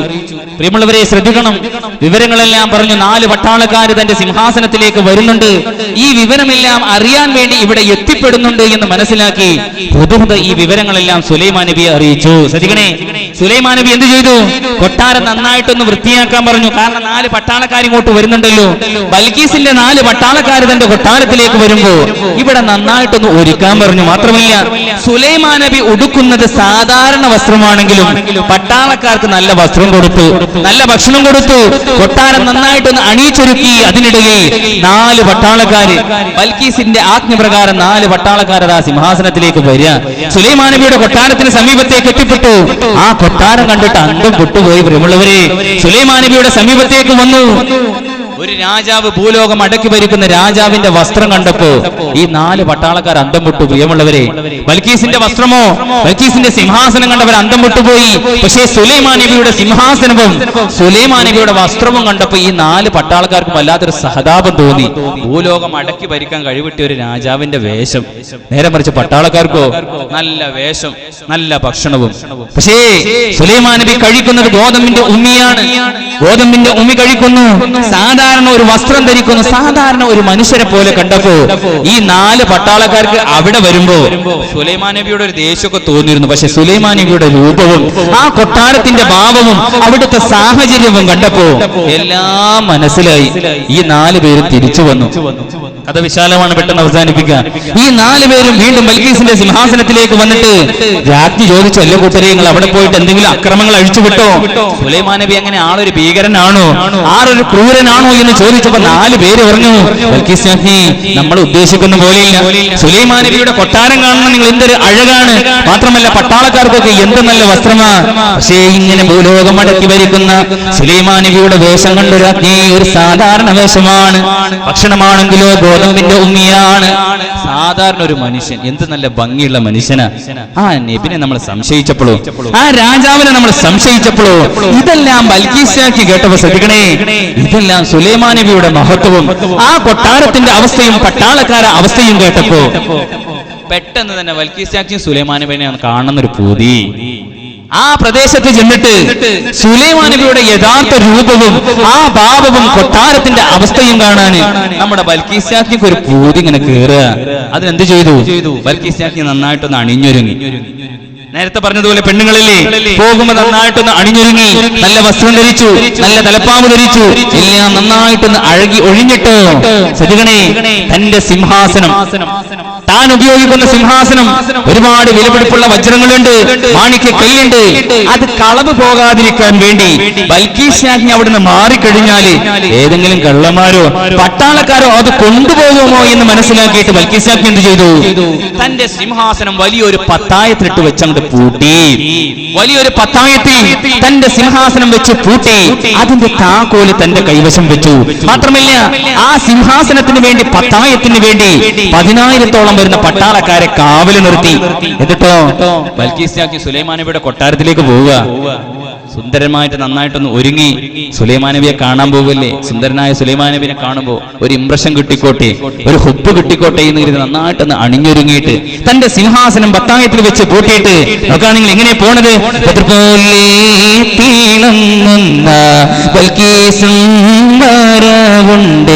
കൊട്ടാരത്തേങ്ങും സരസം എടുത്തിട്ടുണ്ട്, ജലമാകെ നയന്തവൾ ധരിത്തുള്ള തുണി അല്പം ഉയർത്തുന്നു നബിയാരും ചിരിത്തും കൊണ്ടേ. നന്നായിട്ടൊന്ന് അണിഞ്ഞൊരുങ്ങിയിട്ട് സുലൈമാൻ നബിയെ കാണാൻ വേണ്ടി ബൽക്കീസ് രാജ്ഞിയും പരിവാരങ്ങളും ഇങ്ങനെ വരിക. നന്നായിട്ടൊന്ന് അണിഞ്ഞൊരുങ്ങി സിംഹാസനമൊക്കെ പൂട്ടി അതിന്റെ താക്കോലും കൈവശം വെച്ചിട്ട് കുതിരപ്പുറത്ത് കയറി. അതാ ലാത്ത ഹുസ എന്ന ദേവതകളെ വിളിച്ചിട്ട് കുതിരയൊന്നും പോണില്ല, സൗണ്ട് ഇല്ലാത്തോണ്ടല്ലേ. കുതിര കടന്ന് ചാടുകയാണ് അല്ലേ. തിരുവനന്തപുരത്ത് കൊങ്ങണംകോട് പറഞ്ഞ സ്ഥലത്ത് പരിപാടിക്ക് പോയി. അവിടെ ആ ഭാഗത്തൊക്കെ പരിപാടിക്ക് പോയി കഴിഞ്ഞാൽ മൈക്ക് സെറ്റ് കിട്ടിയാൽ നമ്മളെ ഭാഗ്യം. അത് വരെ ഫാത്തിഹ ഓതണം, എന്നാലേ 2 ബോക്സെങ്കിലും കിട്ടുള്ളൂ. വാളൊരൊറ്റ ഓവറല്ല യുദ്ധത്തില്. വാൾ ഏതിനെ പോയി തന്നെ കണ്ടില്ല. ഞാൻ മൈക്ക് സെറ്ററിനോട് പറഞ്ഞു, വാൾ ഊരിയത് ഒരുമാതിരി വാൽറ്റ്യൂബ് ഊരിയ പോലെ അയ്യാറ്. കുതിര അങ്ങനെ ചാടണുള്ളൂ, പോണില്ല എന്ന് പറഞ്ഞ പോലെ. കുതിര പോകണ്ടോ എനിക്കറിയില്ല, പോകണ്ടോ ഹെമാനി? കുറ്റം പറഞ്ഞിട്ട് കാര്യമില്ല അല്ലേ. പുറത്തേക്ക് ഉണ്ടോ? പോകണ്ടോ? കുതിര പോകണ്ടോ? കുതിര ആവൂല പോണത്. ഇപ്പൊ നിങ്ങൾക്ക് എന്തെങ്കിലും വേറെ എന്തെങ്കിലും പോകണ്ടാവും. മൂത്രമൊഴിക്കാൻ മുട്ടുണ്ടേ പോയിക്കോട്ടെ, മൂത്രം പോണ്ടെന്നാ പറഞ്ഞത്. ഏതായിരുന്നാലും സുലൈമാൻ നബിയെ കാണാൻ വേണ്ടിയിട്ട് ബൽക്കീസ് രാജ്ഞി സിംഹാസനമെല്ലാം പൂട്ടി അതിന്റെ താക്കോലും കയ്യിൽ വെച്ച് ഒരുപാട് പട്ടാളക്കാരുമായി കൊണ്ട് സുലൈമാൻ നബിയെ കാണാൻ വേണ്ടി ഇങ്ങനെ വരിക. പുറപ്പാടിനായി ഒരുങ്ങി ബീവി ഇരിപ്പിടവൂടുത്തേ, പെരുത്തപ്പത്തായ മതിൽ പത്ത് ശരിക്കും പോട്ട് ധരിത്തേ, 10,000 വരുന്ന പട്ടാളവും അതില് നിർത്തേ, പതിവ് പോലെയല്ല നല്ല സഫറിനായി പെരുത്തേ. പട്ടാളമായിരം കൂട്ടത്തിലുണ്ട്, മുട്ടളർക്കുള്ളും കുതിരയെ കൊണ്ട്, പട്ടപ്പകലിൽ വരവതും കൊണ്ട്, ആകെ പേടിത്ത് ജനം കൂടി ശോഭിത്ത് വരുന്നവരെ നയന്ത് ബിവി സദസ്സിനോട് പറഞ്ഞേ, ഉടനെ ബിവി അവരെ കുറിച്ചും ലഭിച്ചിടണം ഒഴിഞ്ഞേ, വരുത്തിക്കുമോ ഉടനെ ജിൻസും നബിയിലായി തിരിഞ്ഞേ, വരുത്തമങ്ങ് ഇരുന്ന് നിൽക്കും സമയം കൊണ്ട് തെളിഞ്ഞേ. പറ്റില്ല എന്ന് നബി പറയുന്നു, ഇൻസുൽത്തന്നപ്പോൾ മുമ്പില് വന്ന് ഇമ വെട്ടും നേരത്തിലെത്തിക്കാമെന്ന് കേട്ട ജബായി കൂടിയോർ കണ്ടു നിൽപ്പായി. പുറപ്പാടിനായി ഒരുങ്ങി ബീവി ഇരിപ്പിടവും എടുത്തേ, പെരുത്ത പത്തായ മതിൽ ബെത്ത് ശരിക്കും പൂട്ടി ധരിത്തേ, 10,000 വരുന്ന പട്ടാളവും അതിലായി നിർത്തേ, പതിവ് പോലെ എല്ലാം നല്ല സഫറിനായി തിരുത്തേ. പട്ടാളമായിരം കൂട്ടത്തിലുണ്ട്, മുട്ടാളക്കുള്ളും കുതിരയെ കൊണ്ട്, പട്ടപ്പകലിൽ വരവതും കൊണ്ട്, ആകെ പേടിത്ത് ജനം കൂടി ശോഭിത്ത്. പ്രിയമുള്ളവരെ, സുലൈമാൻ നബിയുടെ കൊട്ടാരത്തിലേക്ക് തന്റെ സിംഹാസനമെല്ലാം പൊട്ടി ഇവിടെ പാടിയതുപോലെ പട്ടാളമായിരം കൂട്ടത്തിലുണ്ട്. മുട്ടാളർ കുല്ലും കുതിരയെ കൊണ്ട് പട്ടാപ്പകലിൽ വരവതും കണ്ട് ആകെ പേടിത്തി. സുലൈമാൻ നബിയുടെ സിംഹാസനത്തിന് സമയമുള്ള പട്ടാളക്കാരെല്ലാം ബൽക്കീസ് രാജ്ഞിയുടെയും പരിവാരങ്ങളുടെയും വരവ് കണ്ട് ആകെ പേടിച്ചു. എന്നിട്ട് വരുന്നവരെ നയന്ത് ബീബി സദസ്സിനോടായി പറഞ്ഞേ, സുലൈമാൻ നബി അവിടുത്തെ സദസ്സിന് ഒരുപാട് പ്രവാചകന്മാര്, ഒരുപാട് ആളുകൾ, ഒരുപാട് ജിന്നുകളുണ്ട്, പിശാചുകളുണ്ട്, പരിശരുകളുണ്ട്, പറവകളടക്കമുള്ള സദസ്സിനോട് പറഞ്ഞു, അല്ല കൂട്ടരെ, ആ വരുന്നത് ബൽക്കീസ് രാജ്ഞിയാണ്. നോക്കാൻ നിങ്ങൾ വിദൂരത്തുനിന്ന് കുതിര കുളമ്പടിയോടുകൂടി യമൻ എന്ന നാട് ഭരിക്കുന്ന സുന്ദരിയായ ബൽക്കീസ് രാജ്ഞി നമ്മുടെ കൊട്ടാരത്തിലേക്ക് വരുന്നവരെ നയന്ത് ബീവി സദസ്സിനോടായി പറഞ്ഞേ, വരുത്തിക്കുമോ ഉടനെ ജിന്നും അതിനോടായി പറഞ്ഞേ. സുലൈമാൻ നബി പറഞ്ഞു, ആ ബൽക്കീസ് രാജ്ഞി നമ്മുടെ സിംഹാസനത്തിൽ വന്നാല്, നമ്മുടെ കൊട്ടാരത്തിൽ വന്നാല് അവൾക്ക് ഇരിക്കാൻ വേണ്ടി, ശ്രദ്ധിക്കണേ, ബൽക്കീസ് രാജ്ഞിക്ക് ഇരിക്കാൻ വേണ്ടി അവളുടെ സിംഹാസനം തന്നെ ഇവിടെ എത്തിക്കണം. മനസ്സിലായ? ബൽക്കീസ് രാജ്ഞി വരുന്നുണ്ട്. ബൽക്കീസ് രാജ്ഞിക്ക് ഇരിക്കാൻ വേണ്ടി അവൾ ഉപയോഗിക്കുന്ന യമൻ എന്ന നാട് ഭരിക്കുന്ന ബൽക്കീസിന്റെ സിംഹാസനമുണ്ടല്ലോ, അമ്പരം മുട്ടുന്ന മണിമാളികളിൽ അവൾ സൂക്ഷിച്ചു വെച്ച് ആ സിംഹാസനം ഇവിടെ എത്തിക്കണം. എത്ര സെക്കൻഡ് കൊണ്ട് ബൽക്കീസ് രാജ്ഞിയെ വിദൂരത്തുനിന്ന് കണ്ടിട്ടാ സുലൈമാൻ നബി പറയുന്നത്. അപ്പൊ ഓരോരുത്തർ ഓരോ അഭിപ്രായം. നബിയെ, അങ്ങ് ആ സിംഹാസനത്തിൽ എഴുന്നേൽക്കുന്നതിന് മുമ്പായി ഞാൻ കൊണ്ടുവരാ. ഒരാളൊരു അഭിപ്രായം പറഞ്ഞു. പറ്റില്ല എന്ന് നബി പറയുന്നു. ഇൻസ്വരത്തൻ അപ്പോൾ മുമ്പിൽ വന്നു, ഇമ വെട്ടും നേരത്തിൽ എത്തിക്കാമെന്നും. ശ്രദ്ധിക്കണേ, ആ സമയത്ത് സുലൈമാൻ നബി പറഞ്ഞു, അത് പറ്റൂല, ഇരുന്ന് എഴുന്നേൽക്കുന്നതിന് മുമ്പുള്ള സമയമല്ല, കാരണം ബൽക്കീസ് രാജ്ഞി എത്തിയിട്ടുണ്ട്. അപ്പൊ നോക്കാം നിങ്ങൾ, ജിന്നുകളിൽപ്പെട്ട ആസിഫ് ബിൻ ബർഖിയ എന്ന് പറയുന്ന ഒരു മനുഷ്യൻ പറഞ്ഞു, നബിയെ, അങ്ങ് കണ്ണ് ഇമ വെട്ടുന്നതിന് മുമ്പായി കിലോമീറ്ററുകൾ യമൻ എന്ന നാട്ടിൽ സിംഹാസനം പൂട്ടിവെച്ചിട്ടുണ്ടല്ലോ, ആ ഭദ്രമായി പൂട്ടിവെച്ച താക്കോലൊക്കെ പൊട്ടിച്ചിട്ട് ഞാൻ ആ സിംഹാസനം അങ്ങയുടെ മുമ്പിൽ എത്തിക്കാം. ഒരു മനുഷ്യൻ പറഞ്ഞു. ആ മനുഷ്യന്റെ കഴിവെന്താ? ഇസ്മുൽ-ആലം കൊണ്ട് താല്പര്യപ്പെട്ടുകൊണ്ട് ഇസ്മുൽ-ആലം വളരെ മുറുകെ പിടിച്ച് ജീവിക്കുന്ന ഒരു മനുഷ്യനായിരുന്നു അത്. ആ ഒരു ഇസ്മുൽ-ആലം കൊണ്ട് പ്രാർത്ഥിച്ചാല് കിലോമീറ്റർ അപ്പുറമുള്ള ഈ സിംഹാസനം ഇവിടെ എത്തിക്കാൻ പറ്റുമെന്ന് ആ മനുഷ്യനറിയാം. അതുകൊണ്ട് സുലൈമാൻ നബിയോട് പറഞ്ഞു, നബിയെ, അങ്ങ് കണ്ണൊന്ന് ചിമ്മി തുറക്കുന്നതിന് മുമ്പായി ആ സിംഹാസനം ഞാൻ എത്തിക്കാം. ആ സമയത്ത് നബി അനുവാദം കൊടുത്തു. ഈ മനുഷ്യനോ ഇസ്മുൽ-ആലം കൊണ്ട് അങ്ങോട്ട് പ്രാർത്ഥിച്ചു. സുബ്ഹാനല്ലാഹ്, കിലോമീറ്ററുകൾ അപ്പുറത്ത് യമൻ എന്ന നാട്ടിൽ ഭരിക്കുന്ന ബൽക്കീസ് രാജ്ഞി ഒരുപാട് പൂട്ടിയ 10,000-ഓളം പട്ടാളക്കാരെ കാവൽ നിർത്തിയ ആ സിംഹാസനം നോക്കാ. പ്രിയമുള്ളവരെ, ഇസ്മുൽ-ആലം കൊണ്ട് ഇങ്ങനെ പ്രാർത്ഥിക്കുമ്പോ പറന്നങ്ങനെ ആ സിംഹാസനം ഇങ്ങനെ പറന്നിങ്ങനെ വരിക. നിങ്ങൾക്ക് കാണുന്നുണ്ടോ? നോട്ടീസ് കണ്ടിരുന്നോ? പറന്നു വന്ന സിംഹാസനം കണ്ടില്ലേ? ആ സിംഹാസനം തന്നെയാണ്. ആ സിംഹാസനം ഈ മനുഷ്യൻ ആസിഫ് ബിൻ ബർഖിയ എന്ന് പറയുന്ന മനുഷ്യൻ ഇസ്മുൽ-ആലം കൊണ്ട് പ്രാർത്ഥിച്ചപ്പോ സുബ്ഹാനല്ലാഹ്, ആ പൂട്ടിന്റെ കെട്ടുകളെല്ലാം വലിച്ചെറിഞ്ഞ് പട്ടാളക്കാരൊക്കെ നോക്കിയിരിക്കെ ഈ സിംഹാസനം ഇങ്ങനെ പറഞ്ഞ അന്തരീക്ഷത്തിലൂടെ വന്നിട്ട് ബൽക്കീസ് രാജ്ഞി എത്തുന്നതിന് മുമ്പായി, ശ്രദ്ധിക്കണം, സിംഹാസനം സുലൈമാൻ നബിയുടെ മുമ്പിൽ വന്നങ്ങോട്ട് പറഞ്ഞു. എന്നിട്ടോ വരുന്നവരെ നയന്ത് ബീബി സദസ്സിനോടായി പറഞ്ഞ്, ബദർ പോലെ തിളങ്ങുന്ന ബൽക്കീസും വരവുണ്ട്, കൊട്ടാരത്തിൽ മുമ്പിൽ ശരസും എടുത്തിട്ടുണ്ട്. ഇനിയോ ബൽക്കീസ് രാജ്ഞിയെ പറ്റിക്കാൻ വേണ്ടി സുലൈമാൻ നബി ഒരു ഇടപാട് ചെയ്തിട്ടുണ്ട്. സമയം ഒരുപാടായിട്ടുണ്ട്, അതുകൊണ്ട് കൂടുതൽ വിശദീകരിക്കണില്ല. ബൽക്കീസ് രാജ്ഞിയോ ഈ ബുദ്ധിയുണ്ടോ, ബുദ്ധി ഇല്ലാത്ത കൂട്ടത്തിലായോ എന്നൊന്ന് പരീക്ഷിക്കാൻ വേണ്ടി സുലൈമാൻ നബി എന്ത് ചെയ്തിട്ടുണ്ട്? കൊട്ടാരത്തിന്റെ മുമ്പിൽ ഒരു ഗ്ലാസ് പോലെ ഒരു സംഭവം ഇങ്ങനെ വിരിച്ചിട്ടുണ്ട്. ഒരു ഗ്ലാസ്, അതിനിടയിൽ നിറയെ വെള്ളമുണ്ട്. ശ്രദ്ധിക്കണം, ഗ്ലാസിന്റെ താഴെയാണ് വെള്ളം, ഗ്ലാസ് മുമ്പിൽ ഇങ്ങനെ വിരിച്ചിട്ടുണ്ട്. പെട്ടെന്ന് കണ്ടാല് നമുക്കൊരു പുഴ പോലെ, ഒരു തോട് പോലെ തോന്നും. ബൽക്കീസ് രാജ്ഞി വന്നു, അതിന്റെ പരിസരത്തെത്തി. നല്ല വസ്ത്രമൊക്കെ ധരിച്ചിട്ടുണ്ടല്ലോ, വസ്ത്രം നനയാതിരിക്കാൻ വേണ്ടിയിട്ട്. കാരണം അതിലേക്ക് കുത്തിയ കാലെങ്ങനെ നനഞ്ഞു പോവോ, തന്റെ വസ്ത്രം നനഞ്ഞു പോവോ എന്ന് പറഞ്ഞിട്ടോ പറയുന്നു, കുളമല്ല അത് റാണി, അപ്പോൾ ലജ്ജിച്ച് തലതാട്ടി യുവറാണി, അകമ്പടി സേവിച്ച് പട്ടാളം, ഒപ്പം നാണിച്ച് തലതാട്ടി നിൽപ്പായേ. ഈ കുളത്തിന്റെ സമീപത്തെത്തിയപ്പോ ബൽക്കീസ് രാജ്ഞി എന്ത് ചെയ്തു? താൻ ഉടുത്ത വസ്ത്രം എല്ലാം നമ്മൾ പൊക്കി. ഈ വെള്ളം നനഞ്ഞിട്ട് കുപ്പായം കീടരണ്ട, വസ്ത്രം കീടരണ്ട എന്നിട്ട് മെല്ലെ കണക്ക് കാല് വെക്കാൻ നിൽക്കുക. അപ്പൊ എല്ലാവരും ചിരിക്കാൻ തുടങ്ങി. സുലൈമാൻ നബി ചിരിക്കാൻ തുടങ്ങി, മന്ത്രിമാര് ചിരിക്കാൻ തുടങ്ങി, ജിന്നുകളും പിശാചുകളും പറവകളും ചിരിക്കാൻ തുടങ്ങി. പറയുന്നു, കുളമല്ല അത് റാണി, അത് കുളമല്ല, അത് കുളമല്ല. നിങ്ങൾ ഇങ്ങോട്ട് പോന്നോളൂ, ഉടുപ്പൊന്നും പൊക്കേണ്ട കാര്യമില്ല, ഇങ്ങോട്ട് പോതാണി. അപ്പൊ ലജ്ജിച്ച് തല താട്ടി യുവനാടി. യമൻ എന്ന നാട് ഭരിക്കുന്ന രാജ്ഞിക്ക് ഇത്രക്ക് ബുദ്ധിയില്ലേ? ഓരോരുത്തർ പറയാൻ തുടങ്ങി ഒരു രാജ്ഞി അത്രേ, അത് കുളമല്ല എന്ന് മനസ്സിലാക്കി ഇത്രക്ക് കഴിവില്ലേ രാജ്ഞിക്ക്? അകമ്പടി സേവിച്ച പട്ടാളം ഒപ്പം നാണിച്ച് തല താഴ്ത്തി നിൽപ്പായി. ഈ സുലൈമാൻ നബിയുടെ ബൽക്കിസ് മാത്രമായോ സങ്കടമായത്? അല്ല, ഒപ്പം വന്ന ആളുകൾക്കൊക്കെ ഒരു ചമ്മലായി. കാരണം ഇത്രയും വലിയൊരു പട്ടാളക്കാര്, ഇത്രയും പേരൊരു സേനാധിപന്മാരുണ്ടായിട്ട് അതൊരു കുളമല്ല എന്ന് മനസ്സിലാക്കാൻ പോലും കഴിഞ്ഞില്ലല്ലോ. എന്നിട്ടോ ഇരിക്കാനൊരു വിട്ട് രാജാവും ഒപ്പം ഏകി ഒരു കുറിച്ച് ജേതാവ്. സുലൈമാൻ നബിയുടെ മുമ്പിൽ ബൽക്കിസ് വന്നപ്പോ സുലൈമാൻ നബി പറഞ്ഞു, രാജ്ഞി അങ്ങോട്ട് ഇരുന്നോളൂ പറഞ്ഞു. അങ്ങോട്ട് ഇരുന്നോളൂ എന്ന് പറഞ്ഞിട്ട് ബൽക്കിസ് നട്ടല. കാരണം കിലോമീറ്ററുകൾ അപ്പുറത്ത് ഒരുപാട് പൂട്ടിപ്പോന്ന ഒരുപാട് പട്ടാളക്കാരെ കാവൽ നിർത്തിയ ഒരു സംശയം തോന്നി, തന്റെ സിംഹാസനല്ലേ ഇത്? ആ ഗന്ധം വിട്ടു. ഇരിക്കാൻ ഒരു വിട്ട് രാജാവും ഒപ്പം ഏകി ഒരു കുർസി ജേതാവ്. ഒരു കുർസി, ഒരു കസേര മുമ്പിൽ ഇട്ടിട്ട് പറഞ്ഞു, രാജ്ഞി അതിലിരുന്നോളൂ. അപ്പൊ ചോദ്യം ഒരു വിട്ട് റാണിയും എന്ത് അജമാം ഇത് പ്രിയ രാജാവേ. കുറെ അപ്പുറത്ത് കിടക്കുന്ന എന്റെ സിംഹാസനം എങ്ങനെ ഇവിടെ എത്തിയത്? എങ്ങനെയാണ് ഇവിടെ എത്തിയത്? ഒരുപാട് പൂട്ടിട്ട് ഞാൻ പൂട്ടിയിട്ടുണ്ടല്ലോ, ഒരുപാട് പട്ടാളക്കാരെ കാവലെത്തി, താക്കോലാണെങ്കിൽ എന്റെ കയ്യില്. പക്ഷെ ഇതെങ്ങനെ ഇവിടെ വന്നത്?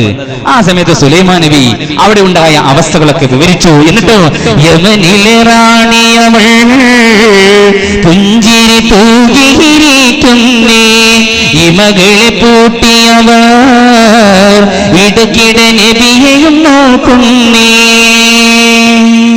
മുത്തായ ബീവിയാളെ വിവാഹം ചെയ്യാൻ അന്ന് ഹുത്തിലെ നബിയാർക്ക് കൊതിയും വന്നേ. മുത്തായ ബീവിയാളെ വിവാഹം ചെയ്യാൻ അന്ന് ഹുത്തിലെ നബിയാർക്ക് കൊതിയും വന്നേ.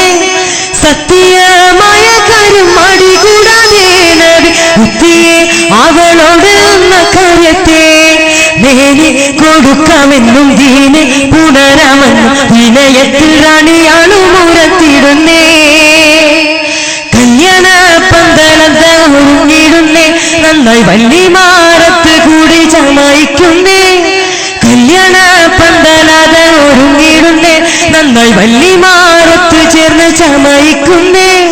കുല്ലും ജനതക്കെന്ന് സന്തോഷം വന്നേ, നോക്ക് എല്ലാരും ആനന്ദത്തിൽ അറടിടുന്നേ. എല്ലാം ത്വാമൊരുക്കിയ ജനങ്ങൾ നമ്പാതിമാർക്കെത്തിയോറും ആശംസ നേർന്നേ. യമനിലെ റാണിയവൾ പുഞ്ചിരി തൂകിയിരിക്കുന്നേ, ഇമകളെ പൂട്ടിയവൾ ഇടയ്ക്കിടെ നബിയെയും നോക്കുന്നേ. സുലൈമാൻ നബി തന്റെ സിംഹാസനത്തിന് സമീപത്തേക്ക് അവളുടെ സിംഹാസനം ഇട്ടുകൊടുത്തിട്ട് പറഞ്ഞു, ഇവിടെ ഇരുന്നോളൂ രാജ്ഞി.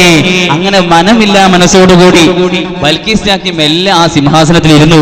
എന്നിട്ടോ ചരിത്രം പറയാണ്, യമനിലെ റാണിയവൾ പുഞ്ചിരി തൂകിയിരിക്കുന്നേ, ഇടയ്ക്കിടെ കൂട്ടിയവർ ഇടയ്ക്കിടെ നബിയെയും നോക്കുന്നേ. ശ്രദ്ധിക്കണേ, ഈ സിംഹാസനത്തിൽ ഇരുന്നു എന്ന് മാത്രമല്ല, അപ്പുറത്തെ സിംഹാസനത്തിൽ ഇരിക്കുന്ന സുലൈമാൻ നബിയെ ബൽക്കീസ് രാജ്ഞി ഇടയ്ക്കിടയ്ക്ക് ഇങ്ങനെ നോക്കുക. എന്നിട്ടോ കൈബിൽ പോകിയും നേരിയ തിരുനബി ബൽക്കീസ് റാണി പറഞ്ഞിടുന്നേ, മുത്തായ ബീവിയാളെ വിവാഹം ചെയ്യാൻ അന്ന് ഹൃത്തിലെ നബിയാർക്ക് കൊതിയും വന്നേ.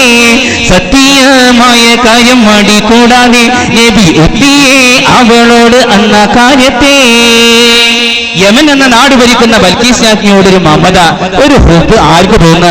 സുലൈമാൻ നബിക്ക് തോന്നി, തിരിച്ചങ്ങോട്ടും തോന്നി. അതാണ് ഇവിടെ പറഞ്ഞത്, യമനിലെ റാണിയവൾ പുഞ്ചിരി തൂകിയിരിക്കുന്നേ, ഇടയ്ക്കിടെ നബിയെയും നോക്കുന്നേ. ഇടക്കൊന്നങ്ങോട്ട് നോക്കും, ഇടക്കൊന്നങ്ങോട്ട് നോക്കും. പക്ഷെ അള്ളാന്റെ ഓർഡർ ഇല്ല ബൽക്കീസ് രാജ്ഞി വിവാഹം കഴിക്കാൻ. അങ്ങനെ പ്രിയമുള്ളവരെ, മാസങ്ങൾ കഴിഞ്ഞു, അള്ളാന്റെ ഓർഡർ വന്ന് ബൽക്കീസ് രാജ്ഞി വിവാഹം കഴിച്ചെന്നിട്ടോ കല്യാണ പന്തലത ഒരുങ്ങിടുന്നേ, നന്നായി വല്ലിമാരത്ത് കൂടി ചമയിക്കുന്നേ. കുള്ളും ജനതകൾക്ക് സന്തോഷം വന്നേ എന്ന് എല്ലാരും ആനന്ദത്തിൽ ആറാടിയിടുന്നേ. സുന്ദരമായി വിവാഹം കഴിഞ്ഞു. ബൽക്കീസ് രാജ്ഞിയുടെയും നമ്മുടെ സുലൈമാൻ നബിയുടെയും വിവാഹം കഴിഞ്ഞു. അവർക്ക് വേണ്ടി ജിന്നുകൾ വലിയൊരു കൊട്ടാരം പണിതു എന്ന ചരിത്രത്തിൽ കാണാം. പ്രിയമുള്ളവരെ, നമ്മുടെ പറഞ്ഞ സമയം 11 മണിയായിരുന്നു. അത് ആയതിന്റെ പേരിൽ പറന്നു വന്ന സിംഹാസനം എന്ന ചരിത്രത്തിന് ഞങ്ങൾ പരിസമാപ്തി കുറിക്കുന്നു.